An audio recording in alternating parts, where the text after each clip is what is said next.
এত দূর থেকে আসে, তাই না? এই যে শীতের কড়কনের রজনীতে, কিন্তু মানুষের ভিতরের কোনো পরিবর্তন তেমন লক্ষ্য করা যাচ্ছে না। বক্তারা বলে যাবেন, শ্রোতারা শুনে যাবেন, কথাটা এইটুকুর ভিতরে যেন সীমাবদ্ধ থাকছে।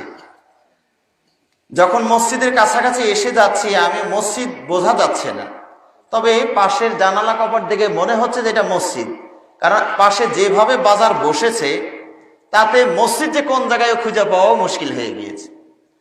তখন চলছিল এশার জামাত।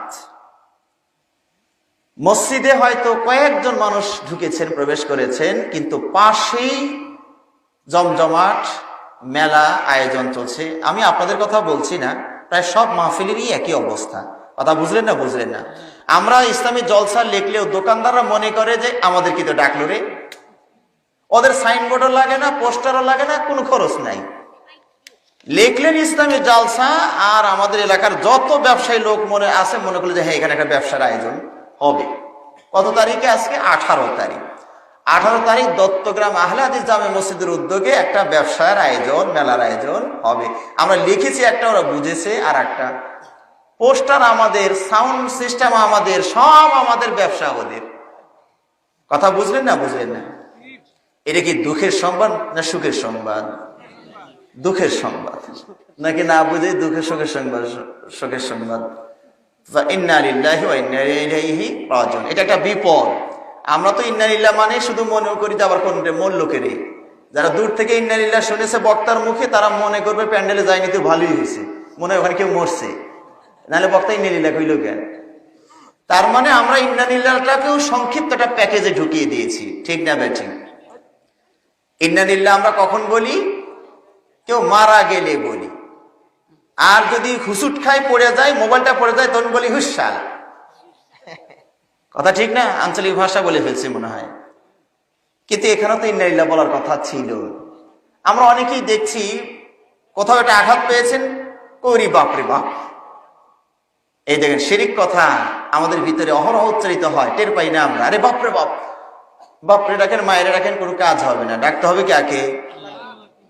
এখানেও বলা দরকার ছিল ইন্না লিল্লাহ, কিন্তু আমরা সেগুলো বলি না, কারণ ইন্না লিল্লাহকে আমরা সংক্ষিপ্ত প্যাকেজে ঢুকিয়ে দিয়েছি, সেটার নাম হলো মরণ। কারণ মরণ সংবাদ শুনলেই আমরা শুধু বলি ইন্না লিল্লাহ। কিন্তু আল্লাহ রাব্বুল আলামিন পবিত্র কোরআনে কি বলছেন? আল্লাযীনা ইযা আসাবাতহুম মুসীবাতুন ক্বালু ইন্না লিল্লাহি ওয়া ইন্না ইলাইহি রাজিউন। কোরআনের আয়াত। আচ্ছা, ইন্না লিল্লাহ মানে আল্লাহ এখানে বলছেন যা যে কোনো বিপদের সময়, মুসিবতের সময়, দুঃসংবাদ যখন শুনবেন তখন কি বলবেন বলুন তো? ইন্না লিল্লাহি ওয়া ইন্না ইলাইহি রাজিউন। ইন্না লিল্লাহি ওয়া ইন্না ইলাইহি রাজিউন মানে কি বলুন তো? ইন্না লিল্লাহি ওয়া ইন্না ইলাইহি রাজিউন মানে কি? এটাও তো আমরা জানি না। এত বছর ধরে ওয়াজ শুনলাম, এত বছর ধরে খুতবা শুনলাম, কিন্তু এই দেখেন মানে সচরাচর যেগুলো অহরহ আমরা ব্যবহার করি সেগুলোর অর্থ আমরা জানি না। ইন্না লিল্লাহি, আজকে কমপক্ষে এই অর্থটা জেনে যাব, তাও আলহামদুলিল্লাহ একটা তো শিখলাম। ইন্না লিল্লাহ মানে যারা শাব্দিক অর্থ মুখস্থ করতে পারবেন না, কমপক্ষে ভাব অর্থটাও যেন আমরা মনে রাখি। ইন্না লিল্লাহ মানে নিশ্চয় আমরা আল্লাহর জন্য, ওয়া ইন্না ইলাইহি রাজিউন আর নিশ্চয় আমরা তার কাছেই ফেরত যাব। নিশ্চয় আমরা আল্লাহর জন্য আর আমরা তার কাছেই ফেরত যাব। তা আজকে মসজিদের জামাত হচ্ছে পাশে, তার চেয়েও বেশি সংখ্যক মানুষ মসজিদে যায়নি, বাজারে কেনাকাটা বিক্রিতে আমরা ব্যস্ত ছিলাম। তাহলে আমাদের মাহফিল এই জাতিকে পরিবর্তন করতে পারছে না, ঠিক না বেঠিক? পর্দা করা ফরজ। ইসলাম আলেম ওলামা এত বছর ধরে বলল, কোনো কাজ হয়নি। শুধু সরকার বলেছে নো মাস্ক নো সার্ভিস। কথা বুঝতে পেরেছেন? এখন সব মানুষের মুখে কাপড় পড়ে গেছে। ইসলাম এত বলল যে পুরুষরা না করো, কম মেয়েরা একটু করো। তো এখন কিন্তু পুরুষ মেয়ে সবগুলো শুধু মাস্ক পরেনি, পুরো প্যাকেজের মধ্যে ঢুকছে, ঠিক না ভাই? ঠিক। আপনাদের মনে আছে মনে হয় করোনার যখন প্রথম প্রকট চলা শুরু করছে, তো আমাদের ওই সময় যে ছবিগুলো বিদেশি যে ছবিতে দেখেছেন, পলিথিনের ভিতরে ঢুকছে সব কটা, চোখও বের করেনি, এখানেও ই রাখছে, কোনো জায়গায় ফাঁকা রাখে নাই, করোনা যেন ঢুকতে না পারে। কিন্তু ভাইরা, আমি এসেও আজকে আপনাদের এখানে জিজ্ঞেস করেছি, ভাইকেও জিজ্ঞেস করেছি, মনে হয় ইমাম সাহেব ছিলেন, যে আপনাদের এলাকায় করোনায় আক্রান্ত হয়ে মরেছে কয়জন? আপনাদের জানা মতে কয়জন মরেছে? দেখেছেন কি পরিমাণ আতঙ্ক বিশ্বে ছড়ানো হয়েছে। সারা বাংলাদেশে প্রতিদিন 2400 মানুষ মারা যায়, প্রতিদিন 2400 মারা যায়, 2500-র মতো জন্মগ্রহণ করে। কথা বুঝতে পেরেছেন? প্রতিদিন 2400-র মতো মানুষ মারা যায়। আপনাদের এই এলাকায় স্বাভাবিকভাবে এমনিতে 2-4 দিন এমনি অনেকগুলো মারা যায়। কথা ঠিক না ভাই? ঠিক। সেখানে করোনার এত আতঙ্ক চলছে, আপনারা বলছেন আমাদের এখানে একটাও আজ পর্যন্ত মরে নাই। আব্দুল মান্নান ভাই আমাকে বলছেন যে মরে তো নাই, আমার মানে আরো করোনা আসার পরে হায়াত আরো মানুষের জন্য বেড়েই গেছে। কেমনে? বলছে করোনা আসার আগে এমনও দিন গেছে যে বল্লায় আমরা একদিনে 4টা জানাজা পড়ছি, আর করোনা আসার পরে মানুষই মরে না। এই জন্য এক ভাই ফেসবুকে লিখেছিলেন যে করোনা বাংলাদেশে এসে অপমানিত হইল। কথা বুঝলেন না? বুঝলেন না? এই বাঙালি তক্কাই করছে না, রাস্তাঘাটে এই যে চলাফেরা করছে দ্বিধার চেয়ে চলছে, কই মরে তো না। কথা বুঝলেন না? বুঝলেন না? আমরা করোনাকে যে পরিমাণ ভয় পাই, করোনার যে ওই বাহিনীটাকে যিনি পাঠিয়েছেন ওই প্রধানমন্ত্রীকে আমরা কেউ ভয়ই পাই না। কথা ঠিক না ভাই? ঠিক। সুতরাং ভাইয়েরা, আমাদেরকে সাবধান হতে হবে, সতর্ক হতে হবে। বলছিলাম যে আজকে আসার পথে যে অনিয়মগুলো দেখেছি তার 2-একটা বলি। একদল যুবক ওই দিকে যাচ্ছে, তা আমি চলার পথে বলে, ভাই আসেন মাহফিলের দিকে। জি জি হুজুর, জি আসবো। যাচ্ছে ওই দিকে, বলে হ্যাঁ হুজুর আসবো। তার মানে তাদের সময় মতো হয়তো বা আসবে, আমাদের মাহফিল শেষ হলেও আসতে পারে, তাই না? আরেকটি অনিয়ম আমি দেখলাম, এটা আপনাদের বাবা অভিভাবক যারা আছেন তাদের জ্ঞাতার্থে বলছি, এটা নয় যে আপনাদের এলাকার দুর্নাম করছি আমি। মসজিদেরই পাশে একটা ভ্যান গাড়ি রাখা আছে। ভ্যান গাড়িটার উপরে প্রায়, ছোট্ট ভ্যান গাড়ির ভিতরে আমার কাছে মনে হলো প্রায় 7 থেকে 10টা বাচ্চা আছে। তাদের বয়স হতে পারে আমার আনুমানিক এই 12 থেকে 15 বা 17 এর ভিতরে, এর নিচে হবে, 15-এর ভিতরেই হবে। এতগুলো বাচ্চা সব প্রায় 2-3টা জনের হাতে মোবাইল, এই যে গেম খেলছে মসজিদের পাশে। আজকে মাহফিল চলছে, আমি একটু দাঁড়ালাম, সালাম দিয়ে বললাম যে আসো, তোমরা তো প্রতিদিনই এগুলো খেলো মোবাইলে, আজকে একটা বাৎসরিক মাহফিলের আয়োজন, তো আসো মাহফিলে আসো, তোমরা মাহফিলে যাও। জি হুজুর যাব। কথা এইটুকু। আজকে দেখুন সমাজ কিভাবে অধঃপতনের দিকে যাচ্ছে। আমরা কয়জন অভিভাবক আছি, আপনাদের প্রত্যেকের ঘরে তো ছেলে সন্তান আছে, মেয়ে সন্তান আছে, তাই না? আপনি এসেছেন দিনই জলসা শোনার জন্য, আপনার ছেলেটাকে তো সাথে আনেননি। আমার কথা বুঝতে পেরেছেন? আপনার ছেলেটাকে ভাই বাবা সারা বছর তো আমরা এদিক ওদিক করেছি, খেলেছি, অনেক কিছু হয়েছে, আজকে আসো আমার সাথে, আমার পাশে বসে তোমাকে ওয়াজ শুনতে হবে। আমরা সেই কাজটা করিনি। টেলিভিশন দেখার সময় এই ছেলেরা এই সুন্দর একটা দৃশ্য আসে, সুন্দর একটা নাটক চলছে, ওখানে ডেকে নিয়ে আমরা বসাচ্ছি, কিন্তু মাহফিলে আমরা আমাদের সন্তানকে ডাকিনি, আমাদের মেয়েগুলোকে আমরা ডাকিনি। তবে হ্যাঁ, আমি আরো সাবধান করে দিতে চাই, মাহফিলের উসিলাতে অনেকেই অনিয়ম করে। এই যে ছেলে মেয়েরা অনেকেই মাহফিলের নাম দিয়ে এসেও অনিয়ম করার চেষ্টা করে, ঠিক না বেটি? আমাকে এক ভাই বলছেন, আমি বগুড়াতে কয়েক বছর আগে মাহফিল সেরে সকালবেলা রিক্সায় উঠে রওনা করেছি, এক ছেলে, যুবক ছেলে এসে বলতে, হুজুর হুজুর কালকে মাহফিল করলেন, ওই রাতেই মেম্বারের মেয়ে পালিয়ে গেছে। কথা বুঝলেন না? বুঝলেন না? ওই মেম্বার সারা বিচার করে, আজকে ওর মেয়েই কাম সারছে। কথা বুঝলেন না? বুঝলেন না? এরকম অনিয়ম হচ্ছে। সেদিন আরেকটা কোন মাহফিলের কথা শুনলাম, যে খুব সুন্দর বিশাল বড় মাহফিল হয়, ওই রাত্রি 3-4টা মেয়ে কমপক্ষে গায়েব হয়ে যায়। আমার কথা বুঝতে পেরেছেন? আমি বলার উদ্দেশ্য সবকিছু তো সতর্ক করার জন্য আলেমরা আসেন। আমার উদ্দেশ্য হলো যে মায়েরা যারা মেয়েকে নিয়ে এসেছেন, এই মেয়েটাকে কাছে বসিয়ে রাখবেন, কোনো বান্ধবীর সাথেও যেতে দিবেন না। বান্ধবীর আড়ালেই বন্ধুটা থাকে। কথা ঠিক না বেঠি? আমার কথা কি বুঝতে পারলেন? আপনি মনে করছেন যে ওটা তো মরিয়ম, ওটার বান্ধবী, আচ্ছা যাও আম্মু, ওই যে আমার বান্ধবী আসছে ওর সাথে একটু যাই, আচ্ছা যাও। কিন্তু বান্ধবীর পরে যে বন্ধু অপেক্ষা করছে এটা তার আমি আপনি জানি না। ওই বান্ধবী নিয়ে যা বন্ধুর কাছে নিয়ে তুলে দিয়ে আসবে। কথাটা বুঝলেন না? বুঝলেন না? এই জন্য সব দিক থেকে আমাদের সতর্ক থাকা উচিত। আল্লাহ রাব্বুল আলামিন আমাদের তৌফিক দান করুন, আমিন। এই জন্য মা বোন যারা এসেছেন ওয়াজ শুনতে, ছেলে মেয়েদেরকে কাছে নিয়ে বসুন। হ্যাঁ, কোথাও যাওয়ার দরকার নাই, আপনার পাশে পাশে রাখুন। আর আপনারা যারা মুরব্বী আছেন তারাও ইনশাআল্লাহ চেষ্টা করবেন ছেলেদেরকে সাথে করে নিয়ে মাহফিলে আসবেন। আল্লাহ আমাদেরকে তৌফিক দান করুন, আমিন। কারণ আমাদের ছেলেদেরকে আজকে আমরা দিন থেকে সরিয়ে দিয়েছি। কয়েক বছর, 2 বছর আগে মনে হয় মমিন সিং মাহফিল সেরে নেমেছি, এক বৃদ্ধ মানুষ হাত ধরে কান্না করে বলছে, হুজুর আমার জন্য একটু দোয়া করেন, আমার ছেলে আমারে ধরে মারে। ইন্না লিল্লাহি ওয়া ইন্না ইলাইহি রাজিউন। এটা একটা বিপদ। ছেলে বাবাকে মারে, এই দুঃখ তো আর রাখার জায়গা আছে? কিন্তু বাবারা, আমাদেরকে তো একটু খেয়াল করতে হবে যে আমাদের কোনো ত্রুটি আছে কি না। আমরা যে ছেলে মেয়েকে এত লক্ষ লক্ষ হাজার হাজার টাকা পয়সা দিয়ে যে সিলেবাসটা পড়াচ্ছি, সেই সিলেবাসের ভিতরে বাবা মার হক সম্পর্কে 2টা লাইন পড়ানো হয় কিনা? আমার কথা বুঝতে পেরেছেন? খুঁজে দেখুন, 2টা লাইনও পাওয়া যাবে না। প্রেম প্রীত কেমনে করা লাগবে ওইটার গল্প দিয়ে ভরপুর করে রেখেছে, কিন্তু বাবা মার হকের ব্যাপারে বলেনি। এই যে বাবা মার জন্য কোরআনের সাথে পরিচয় করিয়ে দিবেন ছেলে মেয়েদেরকে, এখানে আল্লাহ আপনার হকের কথা বলেছেন। এই জন্য বেশিরভাগই দেখবেন আলেম ওলামা যারা হন, বক্তা বা আলেম ওলামা যারা হন, এরা বাবা মার সাথে আমার জানা মতে খারাপ আচরণ করে না।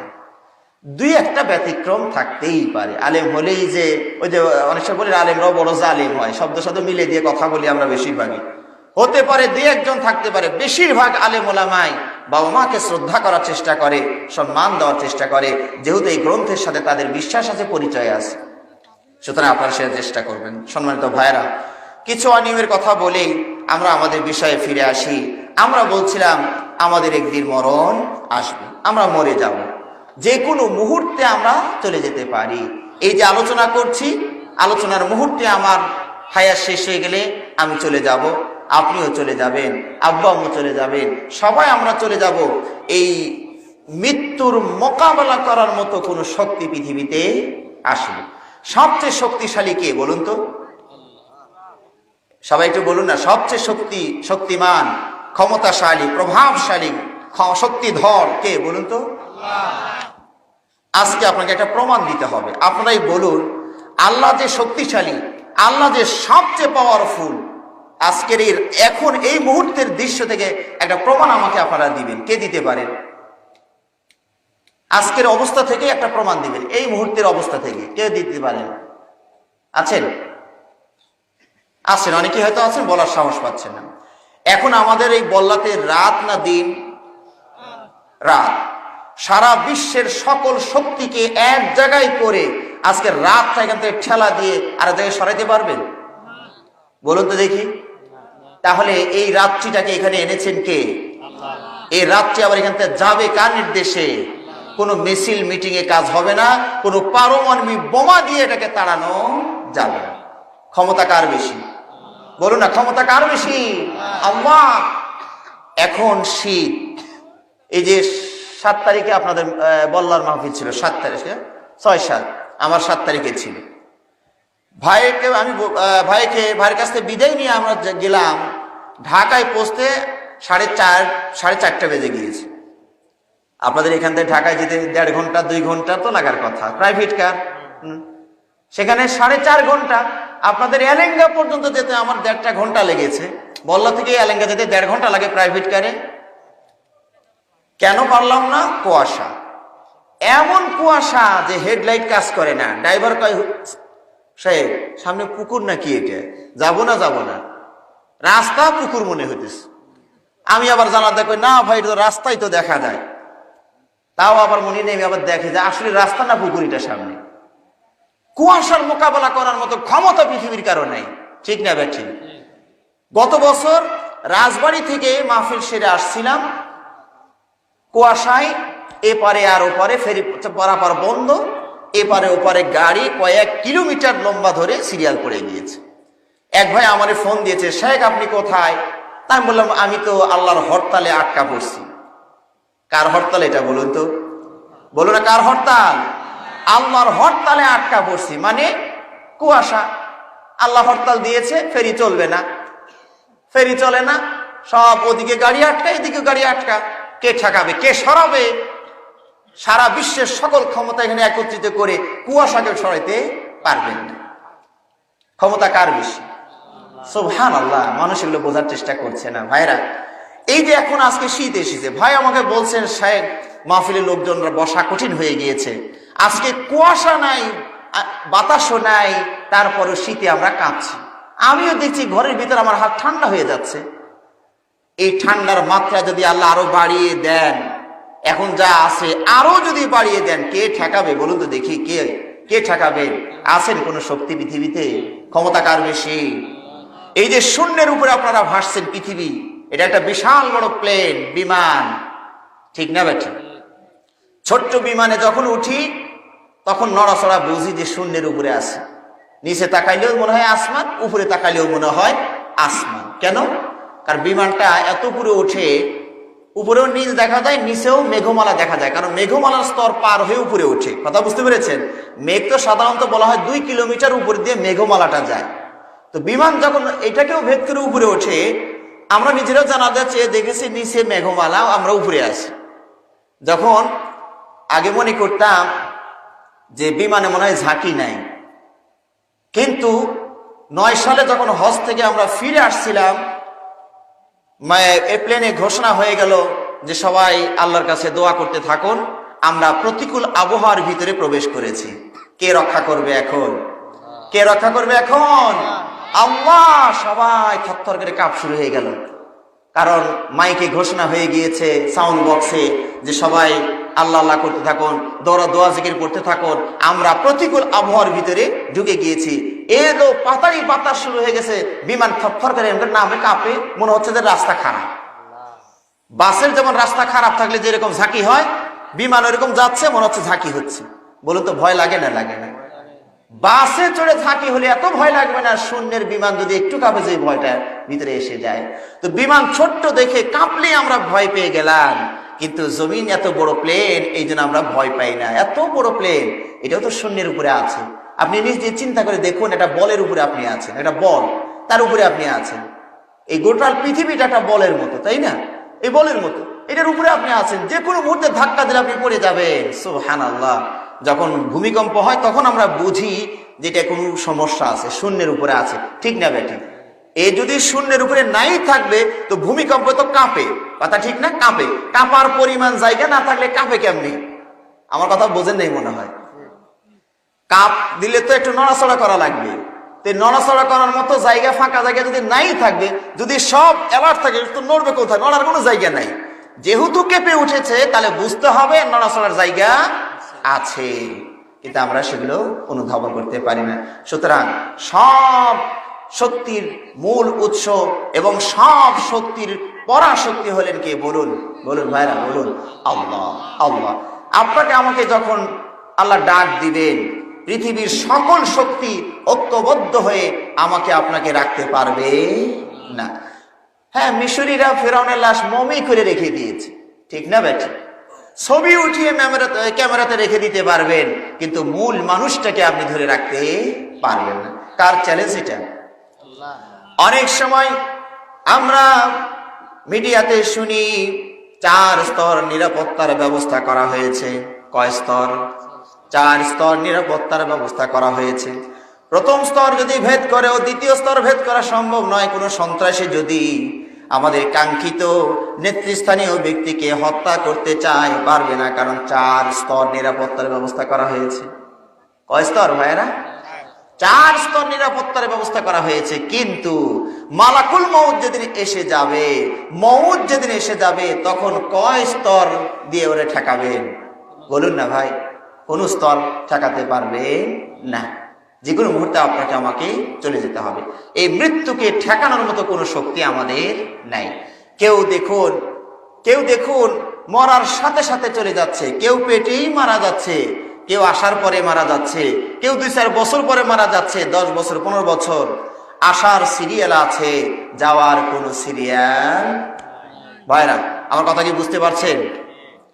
আপনি আগে আসছেন না আপনার বাবা আগে আসছে? না না, যারা চুপ থাকলেন তারা মনে হয় উল্টে আসছে না, শীতে সবাই উল্টা পাল্টাই হয়ে গেছে। আপনি পৃথিবীতে আগে আসছেন না আপনার বাবা আগে আসছে? বড় ভাই আগে আসছেন না ছোট ভাই আগে আসছেন? আসার তো সিরিয়াল আছে, কিন্তু যাওয়ার কোনো সিরিয়াল নাই। 80 বছরের বাবা, বৃদ্ধ বাবা বিছানায় শুয়ে প্যারালাইসিসের রোগী হয়ে কাতরাচ্ছেন। 5 বছরের 2 বছরের বাচ্চা দুনিয়া থেকে মুখের সামনে চলে যাচ্ছে, ঠিক কিনা? কেউ ঠেকাইতে পারবে না। আসার সিরিয়াল আছে, যাওয়ার কোনো সিরিয়াল নাই। আপনি একথা ভাবতে পারবেন না যে আমি বড় ভাই আগে আসছে, ওনারে আগে যাবে, আমি পরে যাব। কোনো সিরিয়াল নাই ভাইরা। যে কোনো মুহূর্তে ডাক করলে আমি আপনি চলে যেতে বাধ্য। এবং আমরা ফেরত টিকিট কেটেছি না কাটবো? দুনিয়াতে তো আমরা এসেছি, আবার চলে যাব। ফেরত টিকিট কেটেছি না কাটবো? কেটেছি ভাইরা, কেটেছি। শুধু কাটিনি, কনফার্ম রিকনফার্মও করেছি। বিমানে যদি টিকিট কাটেন তো এটা আবার 2টা সিস্টেম। একটা কাটলেন, কবে যাবেন ওটাকে কনফার্ম করা লাগে, শেষের দিকে এসে আবার রিকনফার্ম করা লাগে যে হ্যাঁ আমি যাচ্ছি, নিশ্চিত যাচ্ছি। এরপরে আর চেঞ্জ করলে টাকা আপনার জরিমানা হবে, বিমান কর্তৃপক্ষ আর বুঝবে না। আমরা মরণের টিকিট কেটে নিয়ে আসছি, কনফার্ম করেছি, রিকনফার্মও করেছি। তবে মালাকুল মউতের বাড়ি চিনতে যেটুক সময় লাগে ওইটুকু, নাকি? মালাকুল মউত আপনার বাড়ি চেনে না? চেনে না? দাদারে নিয়ে গেছে, রাস্তা চেনে নাই। আমার আসতে কষ্ট হয়েছে, আসতে জিজ্ঞেস করে কাগজি কি জানি, কাগজি গ্রাম না কি জানি পাড়া, কাগজি পাড়া। ভাই আমার কয় যে কাগজি পাড়া আসেন, তারপরে এদিকে আসলে পাওয়া যাবে। কাগজি পাড়াই খুঁজে পাই না। তারপরে কষ্ট মষ্ট করে ম্যাপ দেখে, গুগল দেখে জিজ্ঞেস করে, তাও কোন রকম আসতে দেরি হয়ে গিয়েছে। মালাকুল মউতের মনে হয় 10 জায়গায় জিজ্ঞেস করতে হবে, নাকি?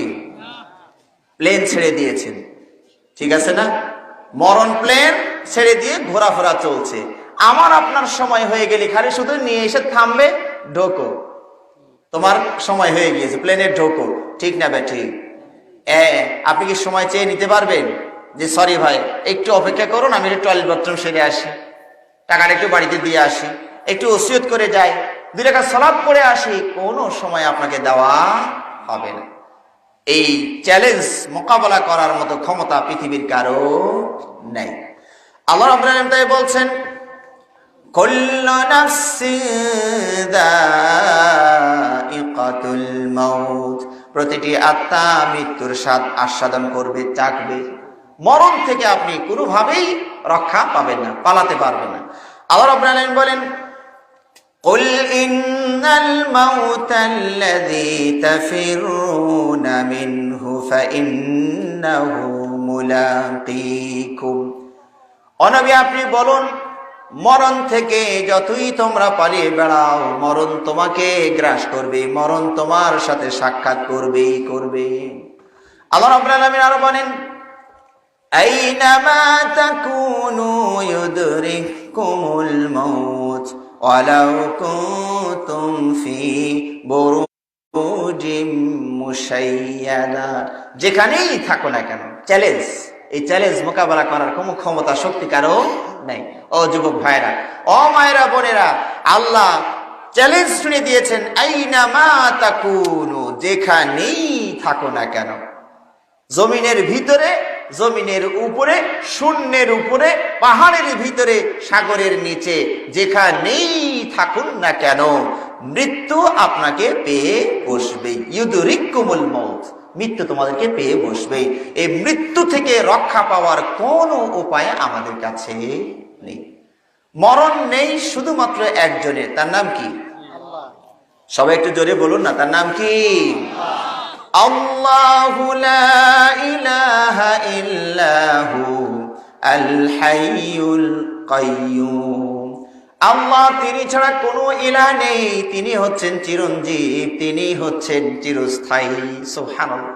আল্লাহ আছেন, ছিলেন, থাকবেন, এই বৈশিষ্ট্য যোগ্যতা আল্লাহ ছাড়ার কারো নাই। আমরা অনেক সময় রাজনৈতিক নেতৃবৃন্দের প্রতি অতিরিক্ত শ্রদ্ধা প্রদর্শনের সময় বলে ফেলি চিরঞ্জীব, তুমি চিরঞ্জীব, তুমি অমর হয়ে আছো। চিরঞ্জীব শব্দ ব্যবহার করা শুরু হয়ে গিয়েছে। ইন্না লিল্লাহি ওয়া ইন্না ইলাইহি রাজিউন। মরে গেছে লোকটা, তারও চিরঞ্জীব বলে প্রকাশ করছেন। কত বড় উল্টাপাল্টা কথা। সুতরাং চিরঞ্জীবী একজনই, তার নাম কি? আল্লাহ রাব্বুল আলামিন আরো বলেন, ওয়া তাওয়াক্কাল আলাল হাইয়্যিল্লাযী লা ইয়ামুত। ভরসা করুন সেই আল্লাহর প্রতি, সেই সত্তার প্রতি যার কোনো মরণ নাই, যিনি মরবেন না। তাহলে ভরসা হবে কার উপরে? যার মরণ নাই। যার মরণ নাই তার উপরে ভরসা, যার মরণ আছে তার উপরে কোনো ভরসা নেই। ধরুন আপনি কোন একজন এমপি বা মন্ত্রীর নির্দেশে আপনি কাউকে হত্যা করলেন। ভরসাকে এমপি সাহেব, ভরসাকে চেয়ারম্যান সাহেব, ভরসাকে অমুক তমুক এসি, এসপি, ওসপি, মানে যার পদ আছে, যার উপরে ভরসা করে হত্যা করে আসলেন, হত্যা করার পরই শুনলেন যে উনি নিজেই মারা গেছে। এখন আপনারা কে বাঁচেন? কথা ঠিক না বেঠিক? এই জন্য এদের উপরে কারো উপরে ভরসা চলবে না। ভরসা শুধু কার উপরে করতে হবে বলুন তো? আল্লাহর উপরে, যার মরণ নেই। আর মরণ নাই কাদের? ওলিয়া উলিয়া গাউস কুতুবের মরণ নাই নাকি? কি বলেন, আছে না নাই? আমাদের সমাজে এই ভ্রান্ত আকীদা ছড়ানো হয়েছে ওলিয়া উলিয়ারা মরে না। দলিল কি? কোরআন থেকে দলিল দেয়, আলা ইন্না আউলিয়া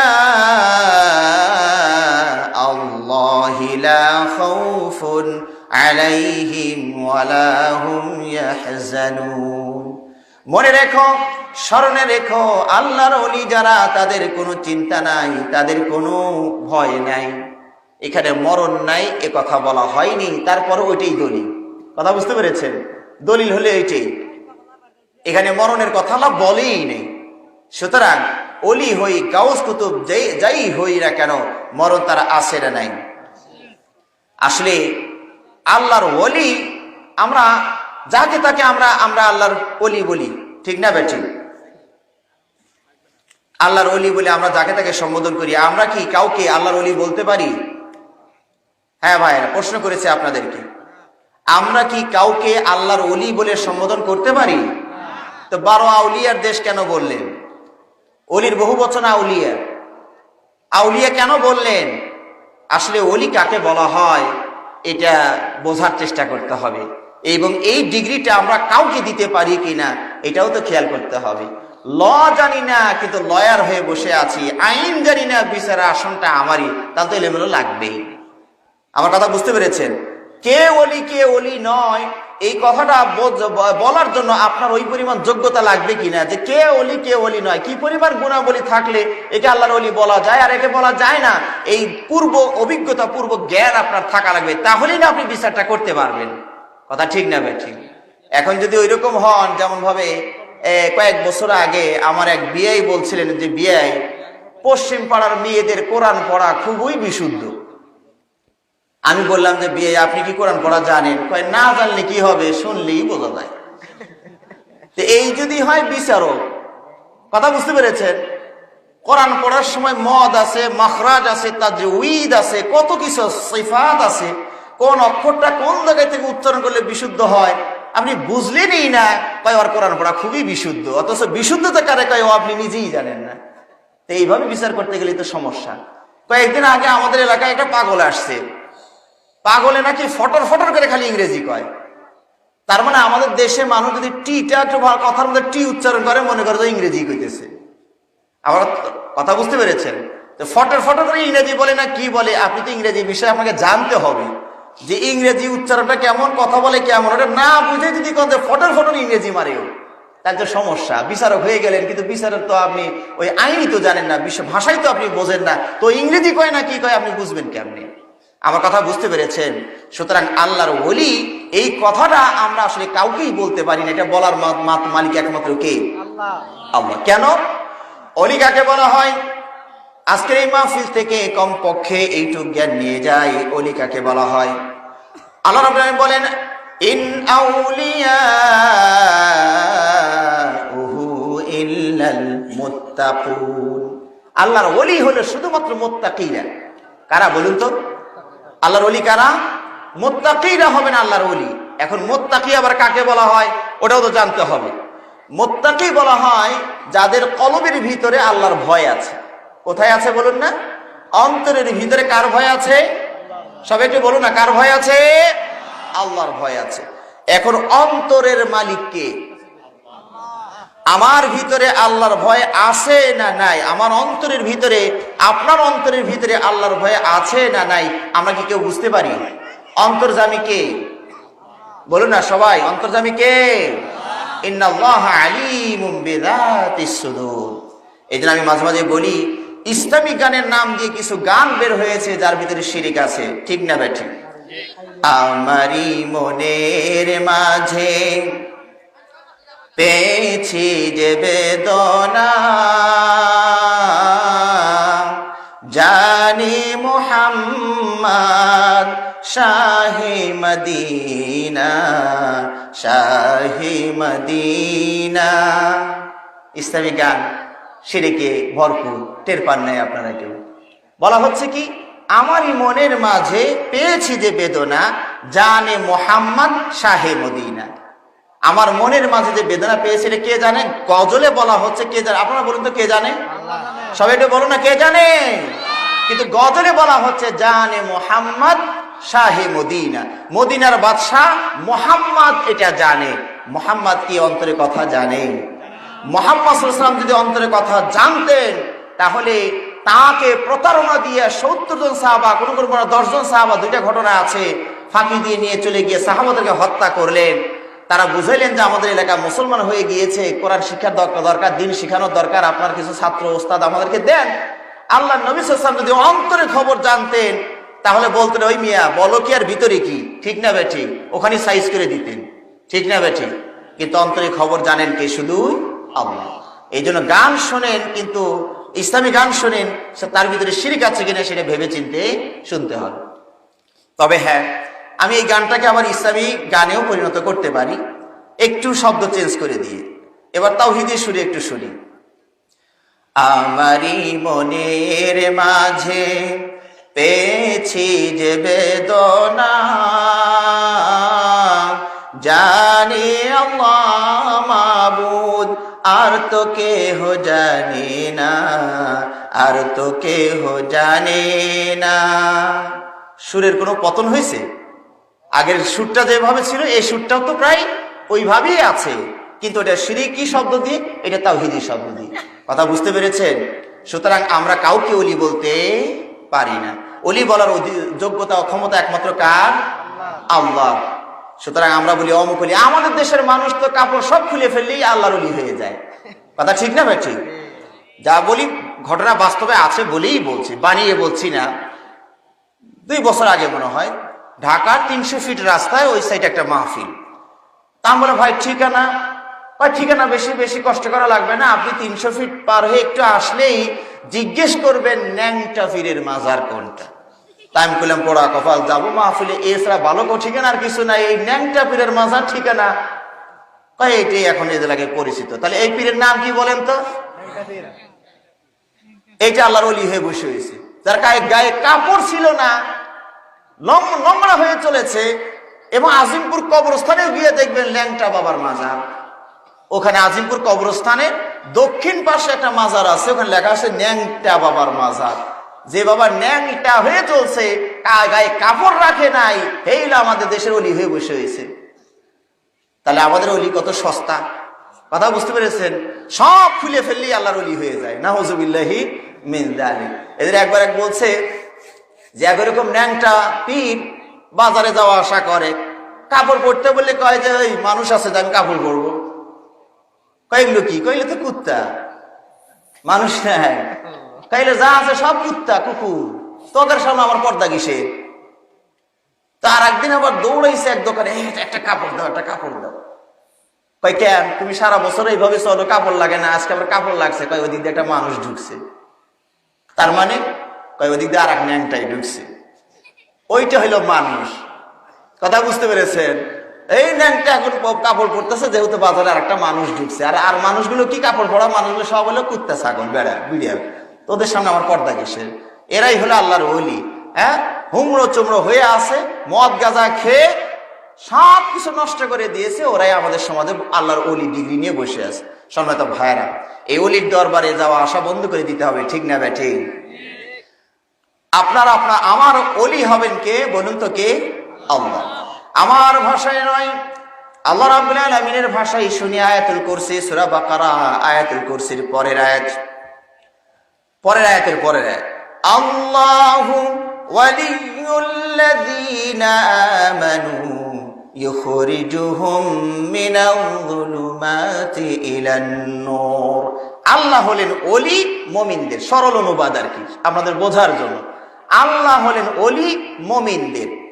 আল্লাহ যার ওলি হবেন সেই লোকটাকে আর অন্য কোনো ওলি খোঁজার দরকার আছে? কি বলেন গো ভাইরা? প্রধানমন্ত্রী যদি আপনার বন্ধু হয়, আপনি ফোন করলেই প্রধানমন্ত্রী রিসিভ করে, কথা বলেন, তাহলে আপনার কি আর কোনো মন্ত্রীর ভায়া করার দরকার আছে? কি বলেন? যখনই আপনি মন্ত্রী এমপির ভায়া ধরেছেন, বোঝা যাবে প্রধানমন্ত্রীর সাথে সম্পর্কে টানাপোড়েন শুরু হয়েছে। না হলে কেন আপনি ভায়া করতে গেলেন? ঠিক না ভাই? ঠিক। তো সুতরাং ভাইয়ারা, আপনার আমার ওলি হলেন কে বলুন তো? আল্লাহ। এই মাজারে নাপাক অপবিত্র শিরিকের আখড়া, এরা আমাদের কোনোদিন ওলি হতে পারে না। মূল ওলির সাথে যদি সম্পর্ক থাকে, তাহলে ভাইয়া ওলির আর যাওয়ার দরকার নাই। আর ওই ওলি যদি নষ্ট হয়ে যায়, ওই অলিত্ব যদি নষ্ট হয়ে যায়, ওই অলি যদি রাগ করে, এই দুনিয়ার কোনো অলি ওই সম্পর্ক আর ঠিক করতে পারবে না। আমার কথা বুঝতে পেরেছেন সম্মানিত ভাইরা? আমরা বলছিলাম আমরা সবাই মরে যাব, সবারই মরণ আছে, এমন কি নবী রাসূলদেরও মরণ আছে।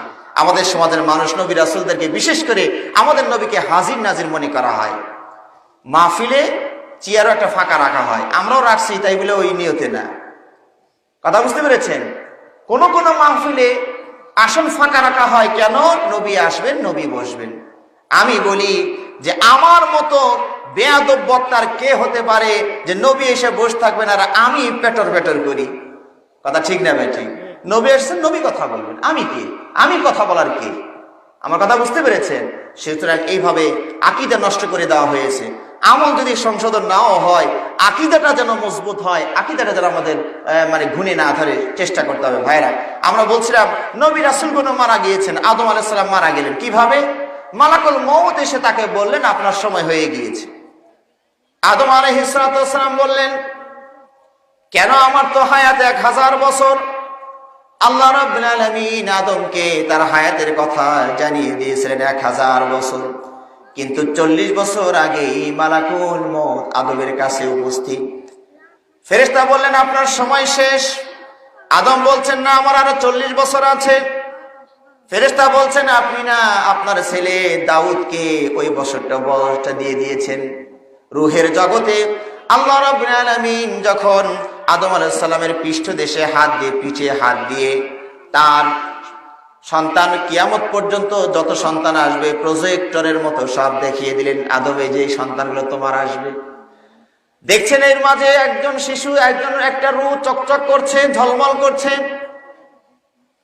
আল্লাহকে জিজ্ঞেস করলেন, আদম আল্লাহকে জিজ্ঞেস করলেন, আল্লাহ এই ছেলেটার নাম কি? বলে যে তোমার ছেলে দাউদ আলাইহিস সালাম বয়স কত দিয়েছেন? 60 বছর। আল্লাহ রাব্বুল আলামিন এত সুন্দর ফুটফুটে বাচ্চা, মাত্র 60 বছরের হায়াত দিয়েছেন, আমারে দিয়েছেন। আমি বাবা, আমারে দিয়েছেন 1000 বছর। আমি আমার হায়াত থেকে আমার ছেলে দাউদকে 40 বছর দিয়ে দিলাম। আমার থেকে কেটে ওরে আর 40 বছর দিয়ে 100 বছর পুড়িয়ে দেন। অর্থাৎ লেনদেন হয়ে গেছে রুহের জগতে। কথা বুঝতে পেরেছেন? দুনিয়াতে আসার পরে আদম গেছেন ভুলে, কিন্তু ভুলে গেলে কি আর কাজ হয়েছে নাকি? লেনদেন হয়ে গেছে ওখানে, হায়াত বাড়েনি, তবে এখান থেকে ওখানে গেছে। কথা বুঝতে পেরেছেন? দুইজনের মিলে 1060 বছর, দুইজন মিলে 1060 বছর। তো বাবা যদি ছেলেকে দিয়ে দিয়ে থাকে আর আল্লাহ যদি এটা গ্রহণ করে থাকেন, তো এখানে আর বিকল্প রাস্তা পাওয়া যাবে না। আদম আলাইহিস সালাম ওই 40 বছর থাকতেই দুনিয়া থেকে তাকে চলে যেতে হয়েছে। মূসা আলাইহিস সালাম মালাকুল মউত এসে যখন বললেন, মূসা আপনার যাওয়ার সময় হয়ে গিয়েছে, আপনি প্রস্তুতি গ্রহণ করুন। মালাকুল মউতকে এই কথা শোনা মাত্র পটাং করে একটা থাপ্পড় দিয়ে দিয়েছেন। তোমার কাম খালি নেওয়াই, আমার কাম কত বাকি, তুমি খালি নেওয়ার তালিয়ে থাকো। কথা বুঝতে পেরেছেন?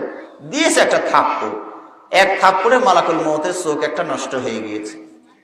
এটা হাদিসের কথা, বুখারীর হাদিস। মালাকুল মউত ফিরে গিয়েছেন আল্লাহর কাছে। আল্লাহ এমন এক বান্দার কাছে পাঠিয়েছেন, এ তো মরতেই চায় না, এই দেখেন কি করে দিয়েছে। মালাকুল মউতের একটু রাগ হয়েছিল, উনি একটা দিতে চাইছিলেন, কিন্তু পরের অ্যাকশন সহ্য করতে পারবেন কিনা ভেবে আর দেন নাই। কথা বুঝলেন না? বুঝলেন না? তো ফেরত গেছেন আল্লাহর কাছে। আল্লাহ দেখেন থাপ্পড় দিয়ে কি করেছেন, তো মরতে চাই নাই, দেন আমার কি করে দিয়েছে। এখন আল্লাহর হাসপাতালে ভর্তি হলে কি আর দুই এক বছর খরচ করে থাকা লাগবে নাকি?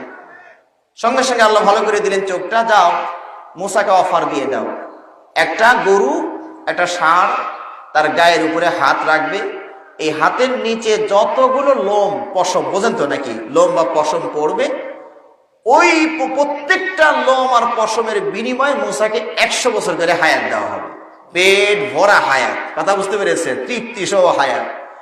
মালাকুল মউত এসে বললেন, আল্লাহ রাব্বুল আলামিন আপনাকে এই অফার দিয়েছেন। মুসা আলাইহিস সালাম বললেন, বুঝলাম তো, তারপরে কি?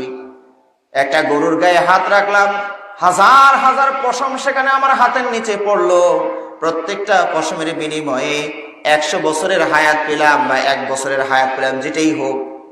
এরপরে কি? এরপরে আমি আবার আসতেছি। কথা বুঝলেন না? বুঝলেন না?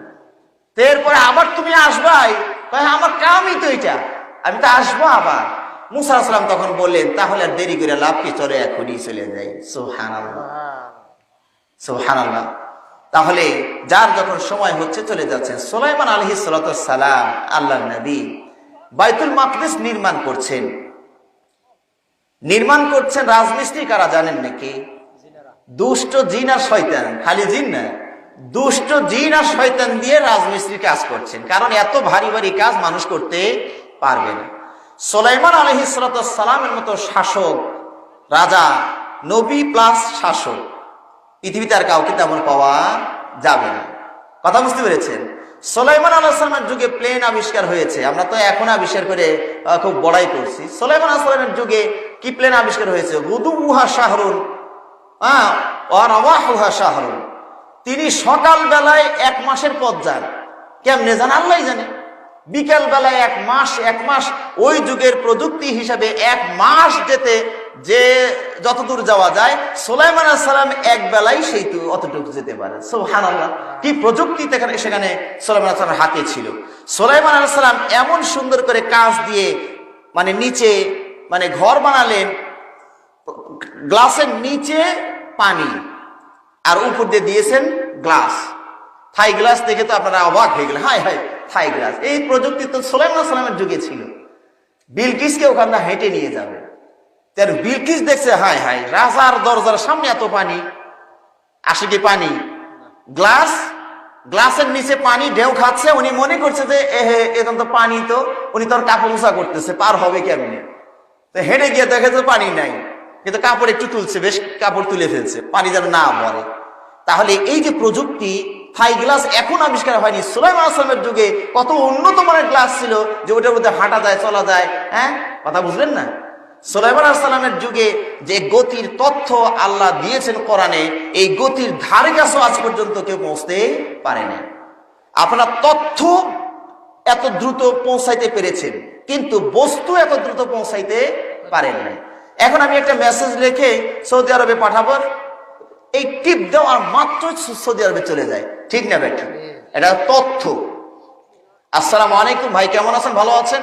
হ্যাঁ, আমাদের দোয়া করুন, আমরা সবাই ভালো আছি। লিখে টিপ মারলাম, মুহূর্তের ভিতরে, 1 সেকেন্ডের ভিতরে আপনার ওই ভাইয়ের মোবাইলে 1000 মাইল দূরে, 6000 মাইল দূরে সেকেন্ডের ভিতরে চলে যাবে। তথ্য এত দ্রুত আপনারা নিয়ে যেতে পারছেন, আনতে পারছেন, কিন্তু বস্তুকে আনার জন্য এত দ্রুত আনা সম্ভব হচ্ছে না। বস্তুর জন্য কার্গো বিমান লাগে। ঠিক না ভাই? ঠিক। সেই কার্গো বিমান সৌদি আরবে বুকিং দিবেন, বাংলাদেশে আসতে কতক্ষণ সময় লাগবে, ওইটা কার্গো। ওখান থেকে আবার এয়ারপোর্ট থেকে খালাস করে বাড়িতে আনতে অনেক সময় লাগবে। কিন্তু সুলাইমান আলাইহিস সালামের যুগে এমন প্রযুক্তি আল্লাহ তাদেরকে দিয়েছিলেন, বিলকিস যখন সুলাইমানের সাথে সাক্ষাতের জন্য রওনা করবেন, রওনা করেছেন। সুলাইমান আলাইহিস সালাতু ওয়াস সালাম মন্ত্রী পরিষদে ভাষণে বললেন, কে আছে তোমাদের ভিতরে বিলকিসের সিংহাসনটা এখানে নিয়ে আসতে পারে? কে কত দ্রুত সিংহাসনটা আনতে পারে? একজন জিন বলল, আপনি এখানে বসে যতক্ষণ রাজদরবারে বসে আছেন, হতে পারে 10 মিনিট, 15 মিনিট, আধা ঘন্টা, 1 ঘন্টা, এই আপনি এখান থেকে ওঠার আগেই আমি সিংহাসন এনে দিতে পারবো। 1000 মাইল দূরে সাবা রাষ্ট্র, বিলকিসের সিংহাসনটা ছোট সিংহাসন নয়, আমার মতো ছোট চেয়ার নয়, সেটা বিশাল বড় একটা সিংহাসন, একটা ঘরের ভিতরে, এবং সে তার ধাপ অনেকগুলো, অনেক উপরে উঠে তিনি মানে আলোচনা করতে মন্ত্রী পরিষদে, বিশাল বড় একটা সিংহাসন, সেইটাকে নিয়ে আসবে মাত্র এই আলোচনা যতক্ষণ আমি করছি, ধরুন আধা ঘন্টা 1 ঘন্টা, এর মধ্যে নিয়ে আসবে। সুলাইমান আলাইহিস সালাম তাদের সন্তুষ্ট নন, এর চেয়ে দ্রুত সময়ে কে এনে দিতে পারবে? একজন বললেন, যার কাছে আল্লাহর কিতাবের জ্ঞান ছিল, তিনি বললেন, আপনার চোখের পলক এদিকে হইতে আর না হতে আমি এর মধ্যে এনে দিতে পারবো। সুবহানাল্লাহ। চোখের পলক, চোখের পলক কার কত দ্রুত পড়ে এটা আমরা কেউ গুনেও শেষ করতে পারবো না। কথা বুঝতে পেরেছেন? কত দ্রুত যে পড়ছে, উঠছে, খেয়াল করেছেন? আপনি নিজেও গুনতে পারবেন না যে এর মধ্যে কয়বার ফেলেছেন, এত দ্রুত চোখের পলক পড়ে। সুবহানাল্লাহ। আল্লাহ নিয়ামত যখন চলে যায় তখন না বুঝি। আমার ছোট ভাই কিছুদিন আগে একটা অসুখ হলো, চোখ একটা বন্ধ হয় না, ঘুমাইলে এরকম সে। কথা বুঝতে পেরেছেন? তা আমরা তেমন গুরুত্ব দিচ্ছি না, যে সমস্যা কি, ঘুম তো হয়েছে, চোখ বন্ধ হোক বা না হোক। কথা বুঝতে পেরেছেন? কিন্তু ডাক্তার বলছেন না, এটা বড় সমস্যা। কেন? ওনাকে মশারি টাঙ্গিয়ে ঘুমাইতে করবেন। কেন? কোনো পোকামাকড় গিয়ে যদি ওই মনিতে আঘাত করে তো চোখই নষ্ট হয়ে যাবে। দেখেছেন? বন্ধ হয়নি, আমরা ভাবছি যে কি সমস্যা, বন্ধ না হইলে ধুলাবালি যা আছে সব ভিতরে ঢুকতে থাকবে। আমার কথা বুঝতেছেন ভাইরা? ধুলাবালি ঢুকবে, রাতে ঘুমানোর সময় মশারি টাঙ্গে ভালো করে বিছানার নিচে দিয়ে ঘুমাবেন, কোন রকম পোকামাকড় যেন ঢুকতে না পারে, কারণ গেলে চোখে যদি একটা কামড় দেয় চোখটাই নষ্ট হয়ে যাবে। দেখেছেন? শুধু চোখের পলকটা বন্ধ হয় না, এটার খেসারত কত বড়, কত কঠিন অবস্থা হয়ে গেল। সুবহানাল্লাহ, সুবহানাল্লাহ। চোখের পলক কত দ্রুত পড়ে, কেউ গুনে শেষ করতে পারবেন না। এই চোখের পলকে 1000 মাইল দূরে সিংহাসন, ওটা নিয়ে আসবেন কেমনি? সিংহাসনটা তো ঘর থেকে বের করা লাগবে, তারপরে 1000 মাইল আসা লাগবে, তারপরে আবার সুলাইমান আর এক ঘরের মধ্যে ওখানে আবার ঢুকাইতে হবে। সময়টা অনেক সময় লাগার কথা না? সেইটা চোখের পলকে পড়লো আর আসলো, গেল। কেমনে আসলো? এত দ্রুত, এত শক্তিশালী প্রযুক্তি সুলাইমান আলাইহিস সালামের হাতে ছিল। সুবহানাল্লাহ। স্বর্ণ রূপা হীরামণি দরকার হলে দুষ্ট জিন শয়তানকে বলে, এই ডোব সাগরে খোঁজ, দেখ কোন জায়গায় আছে, খুঁজে বের করে নিয়ে আয়, তাড়াতাড়ি সময় হয়ে গেল। দেখেছেন? এমন দাপট সম্পন্ন শাসক সুলাইমান আলাইহিস সালাম ছিলেন, কিন্তু মরণ তাকে ঠেকাইতে পারল না। আল্লাহর ঘর বাইতুল মাকদিস নির্মাণ করছেন, নির্মাণ কাজে সহযোগিতা করছে দুষ্ট জিন আর শয়তান। সুলাইমান আলাইহিস সালামের হায়াত শেষ হয়ে গিয়েছে, কাজ এখনো বাকি আছে। আল্লাহ রাব্বুল আলামিনও জানছেন, সুলাইমান যদি এই মুহূর্তে তার হায়াত যেহেতু শেষ নিয়ে চলে যায়, তাহলে দুষ্ট জিন শয়তান আর কাজ করবে না। কথা বুঝলেন না? বুঝলেন না? দুষ্ট জিন শয়তান কাজ করবে না। হেড মিস্ত্রি সুলাইমান যদি মরে যায়, তাহলে দুষ্ট জিন শয়তান আর ফিলিস্তিনের মসজিদ বাইতুল আকসা, মসজিদ আকসা আর নির্মাণ করবে না। কি করলেন আল্লাহ রাব্বুল আলামিন? কৌশল করলেন, হায়াত শেষ, কৌশল করলেন। সুলাইমান আলাইহিস সালাম লাঠির উপরে দাঁড়িয়ে থাকলেন, তার রূহ কবজা হয়ে গেল। কতদিন তিনি এভাবে দাঁড়িয়েছিলেন, জিন শয়তানরা আরো কাজের গতি বাড়িয়ে দিল। হায় হায়, আগে তো একটু বাড়িতে গেছে, এখন বাড়িতেও যায় না, চোখের মটকও ফেলায় না, সে আছে তাড়াতাড়ি কাজ করে নাহলে মার দিবে। ওরা ভয়ে কাজের গতি আরো বাড়িয়ে দিয়েছে। আমার কথা বুঝতেছেন? সুলাইমান আলাইহিস সালাম যে লাঠি ভরে দাঁড়িয়েছিলেন, সেই লাঠিটা ওই যে উলু পোকা, উই পোকা, রুই পোকা, আঞ্চলিক ভাষা যাই বলেন, ওইটা খেয়ে যখন শেষ করে দিয়েছে, কাজও শেষ, উলু পোকারও উই পোকারও মিশন শেষ। তিনি ধপাস করে পড়ে গেলেন। সুলাইমান আলাইহিস সালাম বাইতুল মাকদিসের কাজ কিন্তু শেষ, ধপাস করে পড়ে গিয়েছিল। এটা আমার কথা নয়, হাদিসের কথা নয়, কোরআনের কথা। আল্লাহ রাব্বুল আলামিন বলেন, মা দাল্লাহুম আলা মাউতিহি ইল্লা দাব্বাতুল আরদি তাকুলু মিন সাআতা আল্লাহ রাব্বুল আলামিন বলেন সুলাইমান এখানে মরে দাঁড়িয়ে আছেন, কেউ তাদেরকে বুঝতে দিল না, বুঝতেও পারলো না মরে আছে মানুষ, জিনও টের পেল না। এই জন্য বলি ভাইরা, জিনটা গায়েব জানে না। হ্যাঁ, অনেক সময় ফকিররা বলেন, জাদুকরদের আশ্রয় আপনারা নেন, ভাই আমার যিনি হারিয়ে হেরে গেছে উনি বের করে দিতে পারবে। এতই যদি সোজা হতো তাহলে তো ওই বাংলাদেশের অনেকগুলো মন্ত্রণালয়ের ভিতরে একটা মন্ত্রণালয় থাকলো গায়েব মন্ত্রণালয়, ঠিক না বেটি? আর এখানে কোনো নির্বাচন হতো না, ওই পদে কোনো মানুষ ইলেকশন করতো না, ওটা সিলেকশন হইতো। দেখো তো কোন বাবা এই সবচেয়ে বেশি গায়েবের খবর দিতে পারে, ওরই ওখানে বসাও। কথা ঠিক না বেটি? আপনার মোবাইল হেরে গিয়েছে, পকেটের থেকে টাকা 1000 হারিয়ে গিয়েছে, আপনি ফকিরের কাছে গেলেন, গণকের কাছে গেলেন, ওরা হাত চালু দিল, খোরা চালু দিল, ইত্যাদি করে একজনের নাম বলে ফেললো। আপনি কিন্তু তাকে বলবেন, ওকে আগে বলবে, ভাই বলা তো যাবে না, তো নিজেদের মানুষই কামটা করছে, কি কই কয় না, খালি চোর জানা দরকার, টাকার দরকার নাই আমার। কথা বুঝতে পেরেছেন? ভাই আপনার জামাই তো এই কাম করছে, দেখছেন? শ্বশুরে খালি মনে করেন ভদ্রলোকের মতো চলো আর পকেটে টাকা নাও, বলবে না, কিন্তু সম্পর্কে নষ্ট করে দিয়ে রাখলো, ঠিক না বেটি? সম্মানিত ভাইরা, চোর ধরার ইসলামের 2টা পদ্ধতি আছে। হয় চোর নিজে স্বীকার করবে যে ভাই আমি চুরি করছিলাম, নিছিলাম, ভুল বুঝেছে, মাফ করে দেন, নিজে টাকাটা নিয়ে নেন। অথবা 2 জন চাক্ষুষ সাক্ষী লাগবে। আমার কথা বুঝতে পেরেছেন? কিন্তু গণকেরা এইভাবে বলে দিচ্ছে অযথা, সে অপরাধীও নয়, এটা নাম বলে দিয়েছে। এইভাবে গণকের কাছে গিয়ে গায়েব যারা জানেন মনে করেন এটা ঠিক নয়। জিনরা পর্যন্ত গায়েব জানে না। সুলাইমান মরে এখানে দাঁড়িয়ে আছে, জিন জানেও না যে মরে আছে। কথা বুঝতে পেরেছেন? যদি গায়েবের খবর কেউ জানতো, বাংলাদেশে অনেক রাজনৈতিক নেতৃবৃন্দ হারিয়ে গিয়েছে, আছে না? আছে না? অনেক মানুষ গুম হয়ে গেছে না? শুরুর দিকে অনেক হারিয়েছে, গুম হয়ে গেছেন। মালয়েশিয়ার বিমানটা কোন জায়গায় গেল কোনো বাবা কথা কয় না। ব্যাপার কি? তাহলে ওই ছিনতাইকারীদের সাথে বাবাদের সম্পর্ক আছে তাহলে? আমার কথা বুঝতে পেরেছেন? মালয়েশিয়ার বিমান পুরোটাই হারিয়ে গেল, সারা বিশ্ব থেকে কোন জায়গায় যে গেল কেউ খুঁজে পায় না, কোনো বাবাইও তথ্য দিতে পারে না তো অমুক সাগরে ঢুকছে। কথা বুঝতে পেরেছেন? জিনরা বুঝতে পারে না, এরাও গায়েব জানে না। সুলাইমান আলাইহিস সালাম যখন পড়ে গিয়েছেন, তাবায়্যানাতিল জিন্নু আল্লাউ কানু ইয়ালামুনাল গায়বা মা লাবিসু ফিল আযাবিল মুহিন।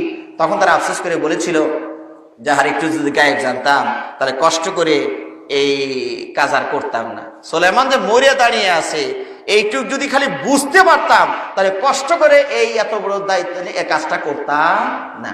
আমি যে জিনিসটা আপনাদেরকে বোঝাতে চাচ্ছি ভাইয়েরা, সুলাইমান আলাইহিস সালাম আল্লাহর নবী, আল্লাহর ঘরের কাজে নিয়োজিত। আল্লাহ ইচ্ছা করলে কি 2 বছর হায়াত বাড়িয়ে দিতে পারতেন না? কি বলেন ভাইয়েরা? পারতেন না? আমারই ঘর তো তুমি নির্মাণের দায়িত্ব পালন করছো, যাকগে 2 বছর হায়াত বাড়িয়ে দিই, কাজটা হয়ে যাক, তুমিও থাকো। কিন্তু সময় শেষ হয়ে গেলে এদিক ওদিক হওয়ার সুযোগ নাই। আমার কথা বুঝতে পেরেছে? আল্লাহ কোরআনে বলে দিয়েছেন, ইফাইদা জা আজালুহুম লা ইস্তাখিরুনা সাআতাও ওয়া লা ইস্তাকদিমুন। সময় যখন এসে যাবে ভাইরা, এই যে আজকে যাবেন শুবেন, শোয়ার দোয়াটা মনে আছে? কি বলবেন বলেন তো? আল্লাহুম্মা বিসমিকা আমুতু আমুতু আমুতু ওয়া আহইয়া। আল্লাহ, এই যে আপনার নাম নিয়ে মরে গেলাম। কি করলেন বলুন না? কি করলেন? এই যে একটু পরে মরে যাবেন। ঘুমটাও অর্ধেক মৃত্যু, ঘুমটাও অর্ধেক মৃত্যু। আল্লাহ হয়তো কিছু আইটেম নিয়ে যান আর কিছু রেখে যান। কথা বুঝতে পেরেছেন? ঘুম থেকে ওঠার সময় ওই যে বললেন আল্লাহ আপনার নামই মরে গেলাম, আবার আপনার নামই জিন্দা হব। আল্লাহ যদি আর ফেরত না দেন তাহলে চলেই গেলেন, আর ফিরে আসলেন না। আগামীকালের প্ল্যান অনেক ভেস্তে চলে গেল।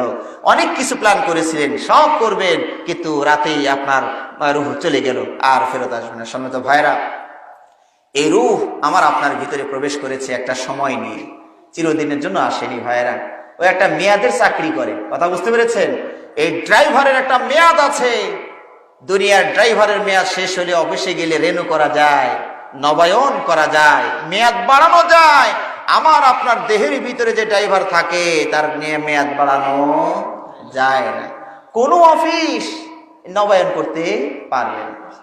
সময় শেষ হয়ে যাবে, আল্লাহর একটা ডাক দিবেন, চলে যেতে হবে। সম্মানিত ভাইরা, এই রূহ আমার আপনার দেহের ভিতরে যেটা আছে, এ কিন্তু দেহ আছে, এই রূহের দেহ আছে, বডি আছে, সম্বোধন বোঝে, সব কিছু আছে, কিন্তু আমরা কেউ তারে খুঁজে পাই না। আপনি এখনই এক্সরে আপনার পায়ের হাঁটুর ভিতরে এই জায়গায় ব্যথা, এক্স-রে করলে ধরা পড়বে যে কেন এখানে ব্যথাটা হচ্ছে। পায়ের ভিতরে কালো এক জায়গায় রক্ত জমাট বেঁধে কালো হয়ে গিয়ে ব্যথা হচ্ছে, ঠিক না ব্যাটি? ক্যালসিয়ামের ভিতর পর্যন্ত এক্স-রে মেশিন খুঁজে বের করে দিতে পারবে যে আপনার কি হয়েছে, কোথায় সমস্যা, ঠিক না ব্যাটি? সারা দেহটা এক্স-রে মেশিনের ভিতরে দিয়ে তন্ন তন্ন করে যদি খোঁজেন গো, আপনার আমার রূহ কোথায় থাকে কেউ কোনোদিন খুঁজে পাবে না, ঠিক না ব্যাটি? কোন এক্স-রে মেশিন এটারে বের করতে পারবে না। আছে, দেহের ভিতরে আছে মালাকুল মউত। এই রূহের দেহ আছে, বডি আছে। দলিল সহই বলি, মালাকুল মউত আপনার আমার মরণের সময় মাথার পাশে এসে বসবেন। যদি আমি আপনি মুমিন হই, মাথার পাশে এসে বলে সম্বোধন করবেন, ইয়া আইয়াতুহান নাফসুত তাইয়্যিবা, অপবিত্র রূহ আত্মা, সময় শেষ, চলে আসো আল্লাহর ক্ষমা রহমতের দিকে চলে আসো। আওয়াজ শোনা মাত্র রূহটা ছুটে বের হয়ে আসবে, খুব দ্রুত চলে আসবে, মালাকুল মউতের হাতে পড়বে। এখান থেকে থাবা দিয়ে ফেরেশতারা নিয়ে কাফনের কাপড় জান্নাতের সুগন্ধির ভিতরে ধরে নিয়ে আকাশ সফরে রওনা করবে। আমি বুঝাতে চাচ্ছি, রূহ তার সম্বোধন বোঝে। এই রূহ চলে আসেন, ডাক দিছে, আমরা আসছি নিতে, আপনি চলে আসুন। রূহ ডাক বুঝেছে, চলে আসবে। পাপিষ্ঠ বান্দা হলে ছুটাছুটি করবে 60 সেকেন্ড, 3-3.5 হাত বডির ভিতরে ছুটাছুটি করবে। বর্ডার কোথাও ফাঁকা আছে কিনা, যাওয়া যায় কিনা, অন্য জায়গায় অন্য দেশে যাওয়া যায় কিনা, কিন্তু বর্ডার আর ফাঁকা নাই। মালাকুল মউত যখন দেখবে সোজা আঙ্গুলে ঘি ওঠে না, ডাক দিলেও আসে না, এমন কষ্ট দিয়ে বের করবেন যে আল্লাহ নবী সাল্লাল্লাহু আলাইহি ওয়াসাল্লাম বলছেন, একটা লোহা যদি আগুনে তাপ দেন তো কি হয়, লোহার কালার আর আগুনের কালার যখন এক হয়ে যায়, তাই না? এই লোহার চামড়া, ভেজা চামড়া, ছাগলের চামড়া যদি ভেজা চামড়া দিয়ে লোহার এরকম চাপ দিয়ে এরকম টান মারেন, কি অবস্থাটা হবে? চামড়াটার কি অবস্থা হবে? স্যার করে উঠবে পুরাটা। ঠিক কাফের বেঈমানের আত্মাকে এরকম নির্মম ভাবে ফেরেশতা বের হবি না, তা বের হ, কষ্ট দিয়ে ছিঁড়িয়ে বের করে নিয়ে আসবে। তাহলে রূহের দেহ আছে না নাই? হাদিসে বলছে দেহ আছে, মালাকুল মউত হাতে নেয়, এখান থেকে আবার আর ফেরেশতারা নেয়, এখানে কাপড়ে জড়িয়ে উপরে নিয়ে যায়। এর দেহ আছে, বডি আছে, কিন্তু ধরা ছোঁয়ার বাইরে। করোনা ভাইরাসেরও দেহ আছে, বডি আছে, আমরা কয়জন ধরতে পারি? কত দেখি, কে ধরতে পারি? তাহলে অদৃশ্যের যে একটা ক্ষমতা আছে, তা করোনা ভাইরাসই একটা প্রমাণ যে এর একটা ক্ষমতা আছে। অত্যাধুনিক মেশিন ছাড়া এর খুঁজেই পাওয়া মুশকিল যে গলার এখানে নাকের মধ্যে কোন জায়গায় থেকে ডিস্টার্বার দিচ্ছে, খুঁজেই পাওয়াই মুশকিল। শত্রু যদি চিহ্নিত করতে না পারেন, বাড়ি দিবেন কোন জায়গায়? কথা বুঝতে পেরেছেন? এমন জায়গায় গিয়ে পজিশন নিয়ে নিল যে কি দিয়ে ওরা তখন তো তাড়াইবেন, একটা ওষুধ খেয়ে তোকে গুঁতো মেরে ওরা মারবেন, ওই রাস্তাঘাট তো চেনা লাগবে, কোন জায়গায় ও আছে বোঝা লাগবে। কথা ঠিক না বে? ঠিক। অদৃশ্যর শক্তি আছে। সম্মানিত ভাইরা, এই রূহ যে কোনো সময় আপনার আমার ভিতরে চলে যাবে। নবী রাসূলগণ চলে গিয়েছেন, দাউদ আলাইহিস সালাম চলে গিয়েছেন, আইয়ুব আলাইহিস সালাম চলে গিয়েছেন, আমাদের নবী চলে যান নাই? আমাদের নবীও চলে গিয়েছেন। ওয়া মুহাম্মাদুন ইল্লা রাসূলুন ক্বাদ খালাত মিন ক্বাবলিহির রাসূল। এই আয়াতেও নবী চলে যাবেন, এটাই বলা হয়েছে, ইন্নাকা মাইয়িতুন ওয়া ইন্নাহুম মাইয়িতুন, আপনিও মরবেন, তারাও মরবে, এই কথাগুলো বলা হয়েছে। নবী সাল্লাল্লাহু আলাইহি ওয়াসাল্লাম মারা গিয়েছেন। এক কথায় আমার বক্তব্য আমি শেষ করে দিচ্ছি, আমরা সবাই মরে যাব। আজকের আলোচনার উদ্দেশ্য হলো ভাইরা, আল্লাহ নবী সাল্লাল্লাহু আলাইহি ওয়াসাল্লাম বলেছেন, আকসিরু যিকরা হাদিমিল লাযাতিল মাউত, মানে ভোগ বিলাসের মূলে কুঠার আঘাতকারী মৃত্যুর কথা বেশি বেশি স্মরণ করো। আপনি যদি মরণের কথা বেশি বেশি স্মরণ করেন, আপনার দ্বারা পাপ হওয়া সম্ভব নয়। এক বাদশা শুধু পাপ হয়, কোনোভাবেই পাপ থেকে বাঁচতে পারছেন না, রাজা। তো একজন আলেম পরামর্শ দিয়েছেন যে আপনি দৈনিক 100 বার মরণের কথা স্মরণ করবেন। কিসের কথা বলুন না, কিসের কথা? কতবার? তো বাদশাহ রাজা 100 দানার একটা তসবিহ বানিয়ে নিয়েছেন, সিংহাসনে ঝুলিয়ে রাখে। সিংহাসনে বসেই টানে, আমাকে মরতে হবে, আমাকে মরতে হবে, আমাকে মরতে হবে, আমাকে মরতে হবে, মরবো মরবো মরবো মরবো মরবো মরবো মরবো মরবো মরবো 100 বার বলে রেখে দেয়। এটা হলো ঔষধ পাপ কমার। কথা বুঝতে পেরেছেন? ওজিফা দিয়েছে আলেম, আমল দিয়েছে, কিন্তু আমলের গতি না বাড়লো, পাপের গতি না বাড়লো, কমার কোনো লক্ষণ নাই। আমার কথা বুঝতে পেরেছেন? তালেমকে আবার ডেকেছেন, হ্যাঁ মিয়া আপনি কি তসবিহ দিয়েছেন, কি আমল দিয়েছেন? আমি তো ঠিকই জপছি মরণের কথা, কিন্তু পাপ থেকে তো বাঁচতে পারছি না। তখন আলেমে দেখলেন যে সব কথা সব জায়গায় সমান তালে বলা যায় না।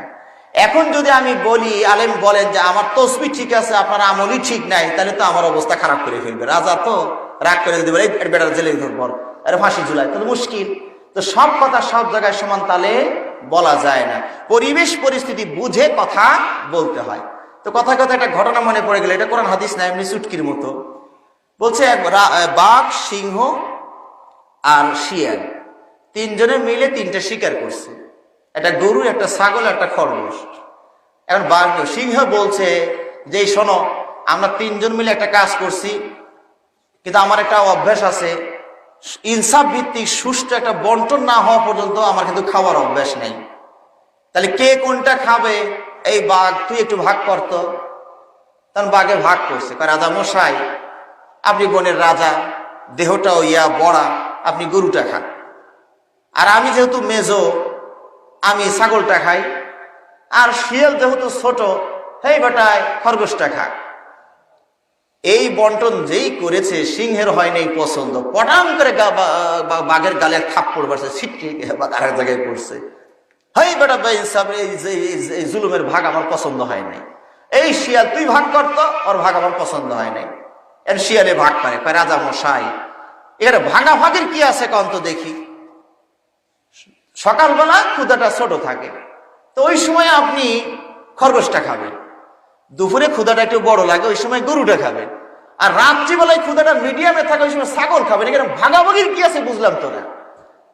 সিংহ কয়, মাশাআল্লাহ মাশাআল্লাহ, এত সুন্দর ইনসাফ ভিত্তিক ভাগ তোরে কে শিখেছে? তার শিয়ালে কয় যে বাঘকে যে থাপ্পড় দিছেন, ওই থাপ্পড়ই আমার বোঝা হয়ে গেছে ভাগটা কেমন করে করণ লাগবে। কথা বুঝলেন না? বুঝলেন না?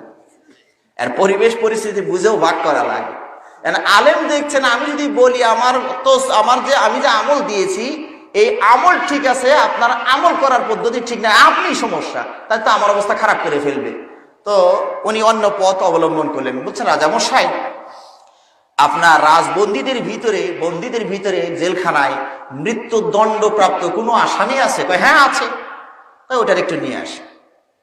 তিনি আসার পরে বাদশার অনুমতি নিয়ে বললেন, রাজামশাই, আপনি যদি অনুমতি দেন, যেহেতু মৃত্যুদণ্ডপ্রাপ্ত আসামি, যে কোনো সময় তারা মেরে ফেলা যাবে, তো আজকে রাত 12টার সময় ওরে ফাঁসি দেওয়া হবে। আপনি অনুমতি দিলে আমার এই ঘোষণা ফাইনাল হয়ে যাবে। তো রাজামশাই বললেন, আচ্ছা ঠিক আছে, ওরে আজ রাত 12টা 1 মিনিটে ফাঁসি দেওয়া হবে। ওরে নিয়ে গেলেন। নিয়ে যাওয়ার পরে বলে দেওয়া হয়েছে, ও যা যা চায়, যা যা করতে বলে, যা যা খেতে চায়, সব তারে দিয়ে দিও। এই ছেলেটা, লোকটা, যুবক মানুষ, এই যে কান্না শুরু হয়ে গেল, চোখের পানি জর্জর করে পড়ছে, দাড়ি ভিজে যাচ্ছে, টপ টপ করে পানি পড়ছে, আর শুধু স্মরণ করছে, এই তো আর কি কয়েক ঘন্টা আছে, এই তো আর কয়েক না, আমার ছেলেটার কি হবে, আমার বেবিটার কি হবে, আমার মা কাঁদতে কাঁদতে অজ্ঞান হয়ে যাবে, হার্ট ফেল করবে। সারাটা ক্ষণ শুধু কাঁদছে আর কাঁদছে। পোলাও কোরমা দেওয়া হলো, যে মরে যেহেতু যাবা, একটু খেয়ে এলো, পোলাও কোরমায় হাত দেয় না। মদ দিয়ে দেওয়া হলো, যে মরেই যেহেতু যাবা, খেয়ে একটু আনন্দ মজা করেই যাও, মদে হাত দেয় না, খালি কাঁদে আর কাঁদে। পরমা সুন্দরী একটা নারীও দিয়ে দেওয়া হলো ঘরের ভিতরে, যাকে তুমি মরেই যেহেতু যাবা, শেষ মজাটা নিয়েই যাও। নারীর দিকে হাত দেওয়া তো দূরের কথা, চেয়েও দেখে না, শুধু কাঁদে আর কাঁদে। আর ঘড়ির দিকে তাকায়, আর 2 ঘন্টা আছে, আর 1.5 ঘন্টা আছে, আর 1 ঘন্টা আছে, আর আধা ঘন্টা আছে, খালি কাঁদে আর কাঁদে, চোখ দিয়ে ঝরঝর করে পানি পড়ছে। রাজা মশাইকে একটা ফাঁকা ছিদ্র করে দেখতে বলা হয়েছে, একটু দেখুন। তো দেখা গেল, এই মৃত্যুদণ্ডপ্রাপ্ত আসামিকে যত রকমের পাপের আয়োজন করে দেওয়া হলো, কোনো পাপে সে হাত দিল না। ঘটনা শেষ হয়ে গেলে রাজামশাইকে বললেন, রাজামশাই কি বুঝলেন? হ্যাঁ বুঝছি, মৃত্যুর স্মরণ কিভাবে করতে হয় সেটা আজকে বুঝলাম। তুমি চালাক মানুষ তো, আমারে ঘুরে বুঝাইলা। কারণ রাজাও তো মৃত্যুর কথা স্মরণ করছিল, আমি মরবো মরবো মরবো মরবো, মরতে হবে মরতে মরতে হবে, 100 বার বলতেছিল, কোনো কাজ হচ্ছিল না। আর এই যুবকও তো মরণের কথা স্মরণ করছে। ও কি তসবিহ বানাইছে 100 দানা? বলুন, 100 দানা তসবিহ বানাইছে? ও কি বলতেছে আমাকে মরতে হবে, হ্যাঁ আমাকে মরতে হবে, এইরকম জপতেছে কি? তার সারা শরীরে জিকির শুরু হয়ে গেছে মরণের কথা। ঠিক না ভাই? ঠিক। শুধু মুখে কথা বলছে না যে আমার মরণ এসে গেছে, ভাইরা সাক্ষী থাকে নাই তো, আমি আর কিছুক্ষণ আসি ভাই, মরে যাবো, চিল্লেও করছে না। তার মানে মুখ বলছে না, সারা শরীর তার বলছে যে আমি এখন চলে যাবো আর কিছু সময়ের মধ্যে। এটার নাম হলো মরণের স্মরণ। এইভাবে যদি মরণকে স্মরণ করি, কোনো পাপ আমার আপনার দ্বারা হওয়া সম্ভব নয়। সম্মানিত ভাইরা, সবশেষে 3টা প্রশ্ন দিয়ে শেষ করে দেই। আমরা মরে যাব, এটা তো সবাই ঐক্যমত হইলাম নাকি? না দ্বিমত করার কেউ আছেন? তার বাসায় দাওয়াত নিব আজকে? হ্যাঁ, কেউ নাই। মরে যাব, কিন্তু কখন, কোথায়, কিভাবে? 3টা প্রশ্ন। কখন, কোথায়, কিভাবে? এই 3টা জিনিস আল্লাহ আমাদের থেকে গোপন রেখেছেন। কথা বুঝতে পেরেছেন? আর এর গোপনের রাখার মাঝে আমাদের জন্য কি আছে? কল্যাণ আছে। কেমনি? যদি আপনি জানেন আজকে ডিসেম্বরের 18 তারিখ, 19 তারিখ মনে পড়ে গেল, 19 তারিখ, আপনাকে যদি বলে দেওয়া হয় যে এই ডিসেম্বরে, যে জানুয়ারির 1ম তারিখে আপনি মারা যাবেন, আপনার অবস্থাটা কি হবে বলুন তো দেখি? আপনি যদি ভালো মানুষ হন তাহলে কান্না আর কান্না শুরু হয়ে যাবে। ভাই এই দেখো আর নাই সময়, যারই ধরবে জড়িয়ে ধরে কান্না শুরু, ভাই মাফটা করে দিও ভাই, এটা আসি কয়েকদিন, তারপর তো চলে যাচ্ছি তোমাদের থেকে। সারাটা ক্ষণ কাঁদবে, পোলাও কোরমা, স্ত্রী পুত্র কিছুই আর তার ভালো লাগবে না। ঠিক না ভাই? ঠিক। তাহলে তার জীবনটা অস্বাভাবিক হয়ে গেল। এখন আল্লাহ গোপন রাখছেন, জানেন না, সময় মতো চলে যাবেন। আপনার এই অতিরিক্ত কষ্টটা আপনার উপরে চাপলো না। ঠিক না ভাই? ঠিক।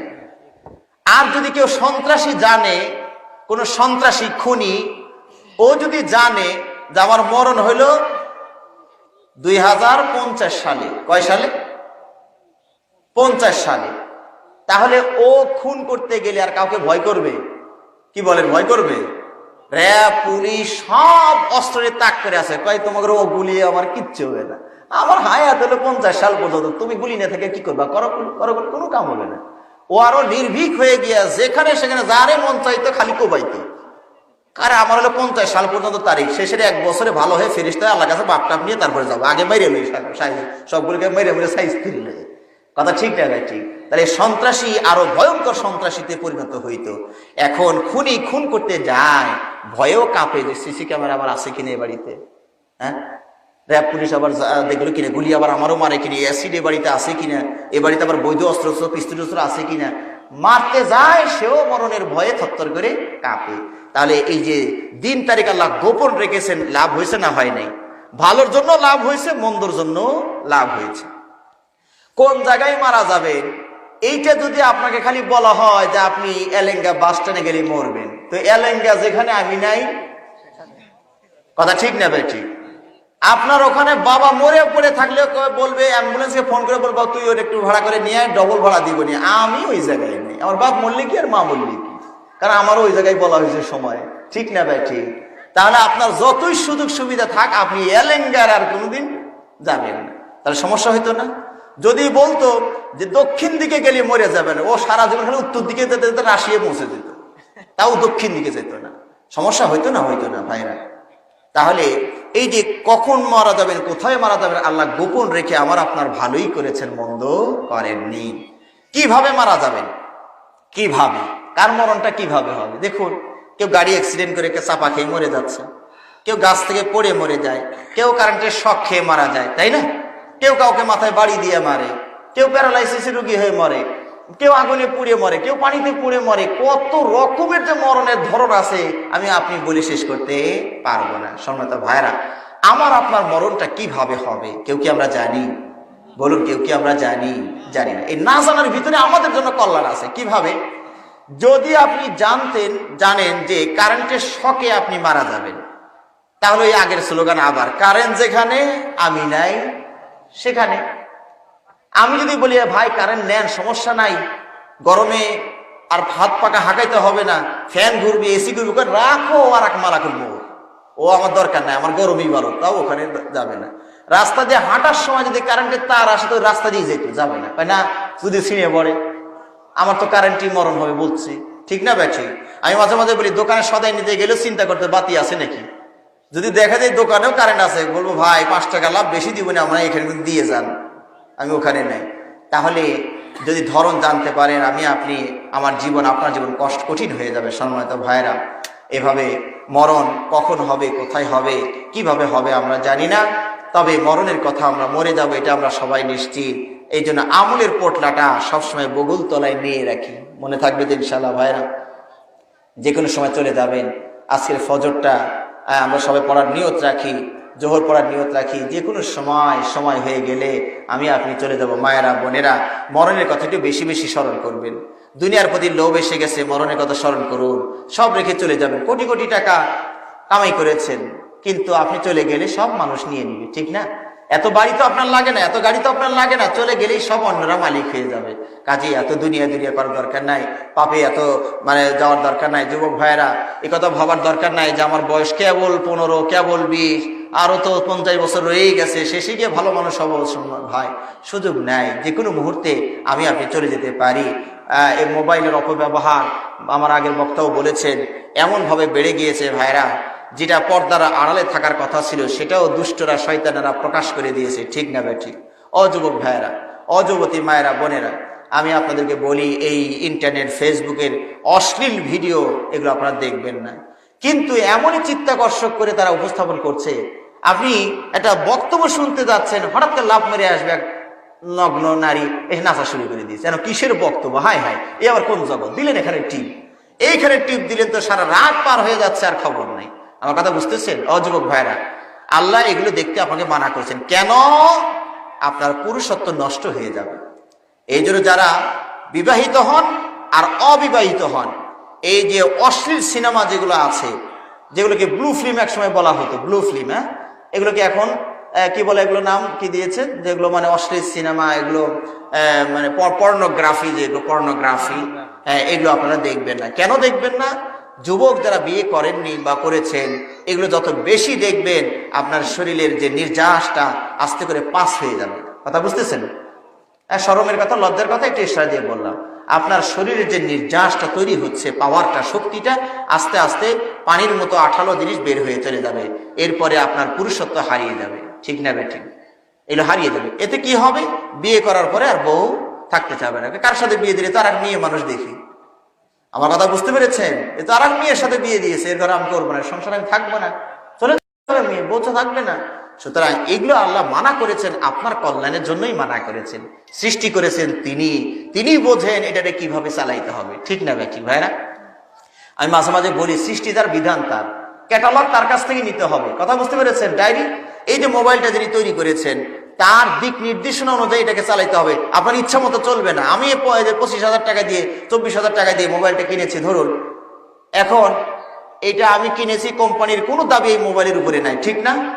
দাবি আছে, টাকা পেয়েছো ঠান্ডা, কিন্তু তারা বলে দিয়েছে আমার এই ফোন ব্যবহার করতে চাইলে আমার কথা মতোই তোমার ব্যবহার করা লাগবে। কল এসেছে, আমি রিসিভ করতে চাই, সবুজ বোতামে চাপ দেওয়া ফরজ না নফল?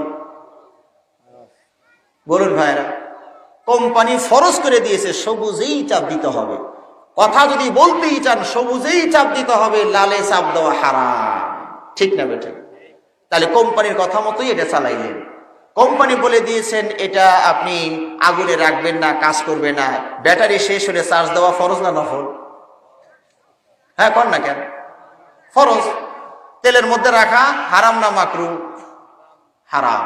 কোম্পানি যেভাবে বলে দিয়েছে, জিনিস কিনে নিয়েছেন, আপনার হাতে আছে, তাও তাদের দিক নির্দেশনা অনুযায়ী চালাইতে হয়। এখন মানব নামক মোবাইল সেটটা কে বানাইছেন? বলেন না, কে বানাইছেন?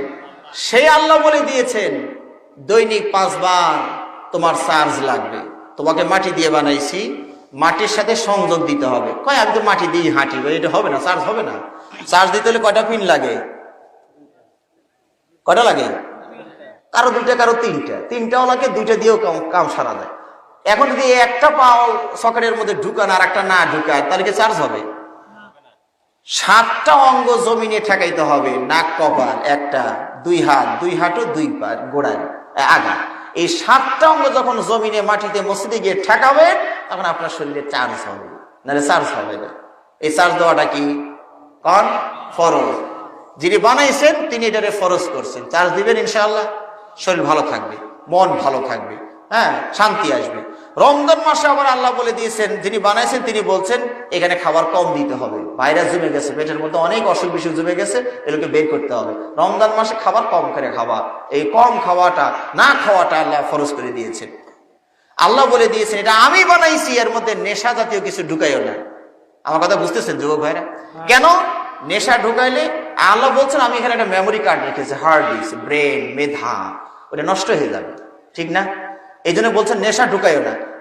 আল্লাহ বলে দিয়েছেন এখানে বিষাক্ত কিছু ঢুকাইবা না। তাহলে এই দেহের ভিতরে আমি একটা ড্রাইভার রাখছি, ওই বিষের তেজস্ক্রিয়ায় দেহ ছেড়ে পালিয়ে যাবে, তুমি মরে যাবা, তুমি চলতে পারবা না। তাহলে তৈরি করেছেন যিনি, কথা শুনতে হবে তার, তৈরি যার, কথা তার। মনে থাকবে যুবক ভাইরা, মনে থাকবে ইনশাআল্লাহ। আচ্ছা, আল্লাহ আপনাকে মদ খেতে, নেশা করতে মানা করে দিয়েছেন, এটা আল্লাহর লাভ কি কন্ত দেখি? আপনি খান বা না খান, আল্লাহর লাভও নাই, লসও নাই। কথা ঠিক না ভাই? ঠিক নাকি? আল্লাহর কোনো সমস্যা? আল্লাহ কোনো সমস্যা নাই। আল্লাহ সাজদা দিতে বলেছেন, পৃথিবীর একটা মানুষও যদি সাজদা না দেয় আল্লাহর কি লস হবে? আর সবাই যদি সাজদা দেয় আল্লাহর কি লাভ? তাহলে যা আল্লাহ নির্দেশ করেছেন আপনি এইটুকু বিশ্বাস রাখুন, মায়েরা বোনেরা যারা কথাগুলো শুনছেন, এইটুকু বিশ্বাস রাখুন আল্লাহ আপনার ভালোর জন্যই কোনোটা করতে বলেছেন, কোনোটা ছাড়তে বলেছেন। কথা ঠিক না ভাই? ঠিক। এই ঈমান বিশ্বাস আল্লাহ আমাদেরকে মজবুত করে দিন বলে আমিন। মা বোনরা যারা আছেন, পর্দা আল্লাহ ফরজ করে দিয়েছেন, এটা করবেন, আপনার লাভের জন্যই এটা করবেন, আল্লাহর কোনো লাভ নাই, আপনার লাভ। কেমনে? আমরা কিন্তু অনেক জিনিস প্যাকেটের মধ্যে রাখি। এই যে চিপস, পটেটো চিপস কেনেন না, এটা কি পর্দাওয়ালা না পর্দা ছাড়া? সবাই একমত তো? কেন তা আপনারা এত জালেম কেন? পটেটো চিপসটা কি অপরাধ আপনার করছে যারা পর্দার মধ্যে ঢুকাইছেন? কি অপরাধ করছে? তারা এত কষ্ট দিচ্ছেন কেন? প্যাকেটের মধ্যে আর শ্বাস প্রশ্বাস সব বন্ধ করে রাখছেন। তো উল্টা পাল্টা কথা, কারণ ও যদি খুলে ফেলে দেই তো নরম হয়ে যাবে, ফুসফুসে হয়ে যাবে, খেয়ে তো বাচ্চারা মজা পাবে না, তাই না? কি বলেন? নরম হয়ে যাবে। তাহলে ওইটাকে গরম রাখার জন্য, মজবুত শক্ত রাখার জন্যই প্যাকেটের মধ্যে পর্দার ভিতরে রাখতে হয়, না হলে এটা নষ্ট হয়ে যাবে, নরম হয়ে যাবে, ফুসফুসা, খেয়ে মজা পাওয়া যাবে না। নারীরা ঠিক এরকমই, পর্দার ভিতরে থাকবেন ঠিক থাকবে, পর্দার বাইরে থাকবে নরম হয়ে যাবে, যে কেউ এটা ইউজ করতে পারে। কথা বুঝতে পারলেন না? পারলেন না? তো এইটা পর্দা আপনার কল্যাণের জন্যই করতে বলেছেন। আমি মাঝে মাঝে বলি, কলার গায়ে পর্দা আছে না নাই? আপনাদের এলাকায় নাই? আছে। কলা পর্দার ভিতরে থাকে। এখন যদি কোনো ব্যবসায়ী মনে করে যে আমার ক্রেতা কষ্ট করে সিলে খাবে, তার চেয়ে উনি সিলেই যদি বাজারে বিক্রি করে নিয়ে আসে, যে এলেঙ্গার বাজারে না, যে বল্লা বাজারে, কেউ কিনবেন? কেন? আপনার কি চোষাসহ খাওয়ার লোক নাকি? সিলেই তো খাবেন। কেন খাবেন না? কত ধুলা বালি মশা মাছি পড়ছে, ও আমরা খাবো না। দোকানদার ভাবলো, হায় হায়, কলার পর্দা খুললে যে এই দশা হয়, আগে বুঝলে তো এই কাম করতাম, উপকার করতে গিয়ে ক্ষতি করে ফেললাম। দোকানদার যদি এখন বলে, ভাই যা খবর তো হয়েছে, আপনারা একটা একটা করে নিয়ে নদীতে গাড়ে ফেলে দিয়ে আমার বোঝাটা একটু হালকা করে দেন, খালিটা ফেরত নিয়ে যায়। জনগণ তাও বলে 2 টাকা দেওয়া লাগবে, প্রতি পার পিস 2 টাকা। কেন? ওই পচা কলা, ধুলাবালির ভাইরাসলা কলা ফেলে দিতে গিয়ে 2 টাকা সাবান লাগবে, ওটাও তোমারই দেওয়া লাগবে। কি ক্ষতিটা হইলো দেখছেন পর্দা খোলার কারণে? মাল তো বিক্রি হইলই না, উল্টা আরো দিয়ে ফেলার লাগে, টাকা পয়সা দিয়ে ফেলার লাগে। আজকে মা বোনদের অবস্থাটা ঠিক এরকম হয়েছে। পর্দা না থাকার কারণে এটার কোনো দাম নাই, ঠিক কিনা? দাম নাই, উল্টা আরো 1 লাখ দেওয়া লাগে। কথা বুঝলেন না? বুঝলেন না? ইঙ্গিতে সারা। বিয়ের পিড়িতে বসাইলে এ মাল কয়, এ মাল তো চলে না, কি করতাম বাবা, আমি কি করবে? মাল বিক্রি করতে মানুষ টাকা পায়, এ উল্টারও মালও দেওয়া লাগে, আবার টাকাও দেওয়া লাগে। এরকম লসের ব্যবসা তো কোনোদিন কেউ করে না, কিন্তু আমরা সবাই এটা করি। কয় মাল চলে না, পাশে একটা হুন্ডা দেন, তারপরে দেখি মাল চলে নাকি। পাশে 2 বিঘা জমি লাগান, 5 লাখ টাকা দেন, তারপরে যদি এখন মালটা চলে, তাহলে এই মালের দাম কমে গেছে না? যেখানে উল্টা পাওয়ার কথা ছিল, বিক্রি করে মানুষ পাওয়ার আশায়, আর এই মালও দিলেন ওই নাপিতের মতো, চুলও দিয়ে আসলেন, টাকাও দিয়ে আসলেন। নাপিত চুলও নিল, টাকাও। এইরকম লসের ব্যবসা আমরা করি এখানে। এই জন্য আমরা বলি, দেখুন এই মা বোন সৌদি আরবে বাস করে, সৌদি আরবে তো মা বোন আছে, তাদের দাম বাড়ছে না কমছে? বিয়ে করতে গেলেই 2 লাখ রিয়াল আগে গোনা লাগে, 5 লাখ রিয়াল, নাহলে মেয়ে দিবে না। দাম আছে মেয়ের, কেন? পর্দা করে। যেখানে সে দেখা যায় না, পাওয়া যায় না, ওটার দাম বেড়ে গেছে। আর আমার বাজার, বাঙালি বাজার কমে গেছে, দাম উল্টা হয়ে গেছে। কথা বুঝলেন? তাহলে ওটাও মেয়ে, এটাও মেয়ে, শুধু বর্ডারের কম বেশির কারণে দাম এত কম বেশি হলো কেমনে? ওখানে পর্দা আছে, এখানে পর্দা নাই। সুতরাং মায়েরা যদি দামি হতে চান, পর্দায় চলে যান, দাম বেড়ে যাবে, ঠিক না ভাই? ঠিক।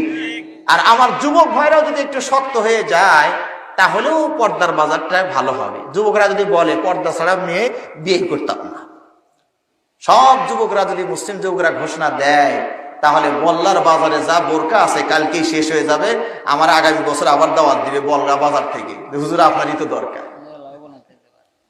ঠিক না বেঠি? কিন্তু যুবকরা এই সাহস প্রকাশ করতে পারছে না, এরাও দুর্বল, এরাও পিওরটা চায় না, ইউজটা চায়। ইউজড যেটা ব্যবহার হয়ে গেছে, জমি তো একটু ব্যবহার হয়েছে, তো সমস্যা কি? ইমান আমল সব দুর্বল হয়ে গেছে। আচ্ছা শুনুন তো, যত্রতত্র যদি এই অনিয়ম ঘটে যায়, আল্লাহর সমস্যা কোথায়? আল্লাহর কি সমস্যা? যে যারে পারে কুকুর শুকুরের মতো ব্যবহার করলো, তা আল্লাহর কি সমস্যা? সমস্যা আপনার। আপনি একটা নারীকে নষ্ট করে দিয়েছেন, আর একজনের ঘরে চলে গেছে, আপনারটা কয়জন নষ্ট করে রাখছে ওইটা আপনি খবর নিচ্ছেন? কেমনি খবর দিবেন? নিজে ভালো না হলে আর এক জায়গায় সমস্যা হইতেই পারে। আপনি আমি দুইটারে নষ্ট করছি, দেখবেন আমারটাও আর কয়জনে নষ্ট করে দিয়েছে। বংশ কার ছেলে যে কারে বাপ ডাকছে খুঁজেই পাবেন না। কার ছেলে কারে বাপ ডাকে আল্লাহই জানে, কার ছেলে কার মিরাজ নেয়, কার জমি দখল করে আল্লাহই জানে। এই যে সতীত্ব, চরিত্র, এটা অমূল্য সম্পদ। সম্মানিত ভাইয়েরা, আল্লাহ রাব্বুল আলামিন আমাদের জন্য শুকুরকে হারাম করে দিয়েছেন। কেন জানেন? শুকুরের একটা খারাপ চরিত্র আছে। ওর সামনে যদি ওর স্ত্রীকে আর এক শুকুরে ব্যবহার করে, ও কিচ্ছুই করবে না, কয় আমার কাম হে করে দিছে আলহামদুলিল্লাহ। কথা বুঝলেন না? বুঝলেন না? এই হলো শুকুরের চরিত্র। আল্লাহ রাব্বুল আলামিন মুসলমানদের জন্য এই শুকুরটাকে হারাম করে দিয়েছেন, কারণ এই চরিত্রের মুসলমানের চরিত্রের মধ্যে না ঢুকে। কথা বুঝলেন না? বুঝলেন না? এগুলো যারা খায় তাদের মধ্যে ওই চরিত্র আছে, কয় আমার কাম হে করে দিছে, আমার নড়াচড়া করা লাগলো না, তো হয়ে গেছে কাম, হে খুশি। আর মুসলমানরা খায় কি? কারণ গরু খায়, ছাগলে খায়। একটা ছাগল, মহিলা ছাগল আর গরুর যদি একটা পুরুষের দরকার হয়, ওই জায়গায় যদি আর একটা ষাঁড় থাকে, ওর সামনে আর এক ষাঁড় কাম করতে দিন, সে কন্ত দেখি এটা কবিতর বাবু, কবিতর স্বামী স্ত্রী কিছু করতে চাইলে আর এক কবিতর সে বাধা মারে, এই লজ্জা শরম না, এখানে কি করিস তারা? মুসলমানরা এমন খাবার খায় যাদের ভিতরে ওই প্রবণতা সৃষ্টি হয়ে যায়, কেউ যেন আমার তাকে টাচ না করে, এই অনুভূতি তার শরীরের ভিতরে ঢুকানো আছে। ঠিক না ভাই? ঠিক।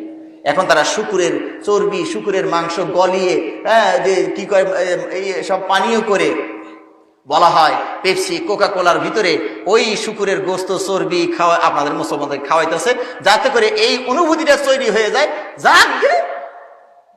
যা হচ্ছে হোক, কাজ তো হয়েছে একটা। এই অনুভূতি তৈরি করার জন্য শুকুরের গোস্ত, শুকুরের মাংস এটা মুসলমানদের শরীরের মধ্যে ঢুকানোর চেষ্টা করছে, না হলে পাপ বাড়ানো যাচ্ছে না। কথা বুঝলেন না? বুঝলেন না? সম্মানিত ভাইরা, আমরা যেমন খাঁটিটা চাই, আমরা যেমন একটা ভালো মেয়ে চাই, তো আমাকে তো ভালো হয়ে চলতে হবে, আমিও যেন কারো গায়ে হাত না দেই, আমিও যেন কোনোটা নষ্ট না করি। ইমাম শাফি বলেছেন এগুলো হচ্ছে ঋণ, এই ব্যভিচার এটা হচ্ছে ঋণ। আপনি যদি কোনো সময় কাজ করে থাকেন, আপনার কোনো না কোনো বংশের ভিতরে কেউ না কেউ এই ঋণ পরিশোধ করে নেবে। ঠিক না ভাই? ঠিক। ইমাম শাফি বলেছেন, হ্যাঁ, কেউ না কোনো না কোনো, হয় আপনার ছেলেটা খারাপ হয়ে যাবে, না হয় মেয়েটা খারাপ হবে, না হয় আপনার স্ত্রী খারাপ হয়ে যাবে, কোনো না কোনো ভাবে এটার প্রতিশোধ এই বাড়ির পরিবার থেকে নিয়ে নেওয়া হবে। এই জন্য আমরা সাবধান হয়ে যাই ভাইয়েরা। আল্লাহ আমাদেরকে বোঝার তৌফিক দান করুন, আমিন। আমরা সতীত্ব বজায় রাখার চেষ্টা করি। অশ্লীল ছবি, সিনেমা, ভিডিও এই যে যুবকদের হাতে, বাচ্চাদের হাতে এই মোবাইল দিয়েন না। এমন বিপদ হয়ে গিয়েছে, বাচ্চারা কান্না করলে এইটা ছাড়া উপায়ই নেই। আমার মোবাইল আমি পাসওয়ার্ড দিয়ে রাখি, কেউ আমারটা মোবাইল, এরপরে ছোট্ট ছোট্ট বাচ্চা যেগুলো আমার ঘরে আছে, মোবাইল রেখে দিয়েছি, ও চলে গেছে ওই জায়গায়, সরিয়ে দিয়েছি, কান্না শুরু করে দেয়। কি এক যে বিপদ হয়ে গিয়েছে মোবাইল, আল্লাহ ভালো জানে, আল্লাহ রক্ষা করুন। ব্রিটেনে তারা বুঝতে পেরে মোবাইল এখন বাচ্চাদের হাতে যেন না দেওয়া যায়, পড়াশোনা নষ্ট হয়ে গেল। এগুলো যারা দেখে, এই যে আমি দেখলাম তন্ময় হে বাচ্চারা খালি টিপতেছে, খালি টিপতেছে, খেলতেছে, খেলাধুলা করছে। বাপ মা মারা গেল, এরা খোঁজ নিতে পারবে না, এরা কাজকর্ম করবে না, খালি সারাক্ষণ টেপাটিপির মধ্যে আছে। সব দিক থেকে ক্ষতি হয়ে যাবে ভাইয়েরা। তো অল্প করে কথাগুলো বললাম, মনে রাখার চেষ্টা করি, আমল করার চেষ্টা করি, ফজরের সালাত ঠিক মতো পড়ি, বাচ্চাদেরকে উঠাই। জাহান্নামে সালাত না পড়লে জাহান্নামে যেতে হবে। আপনারা সবাই জানেন, আপনার ছেলে জাহান্নামে যাচ্ছে, আগুনের দিকে যাচ্ছে না, আপনি কোনো ব্যবস্থা নিচ্ছেন না।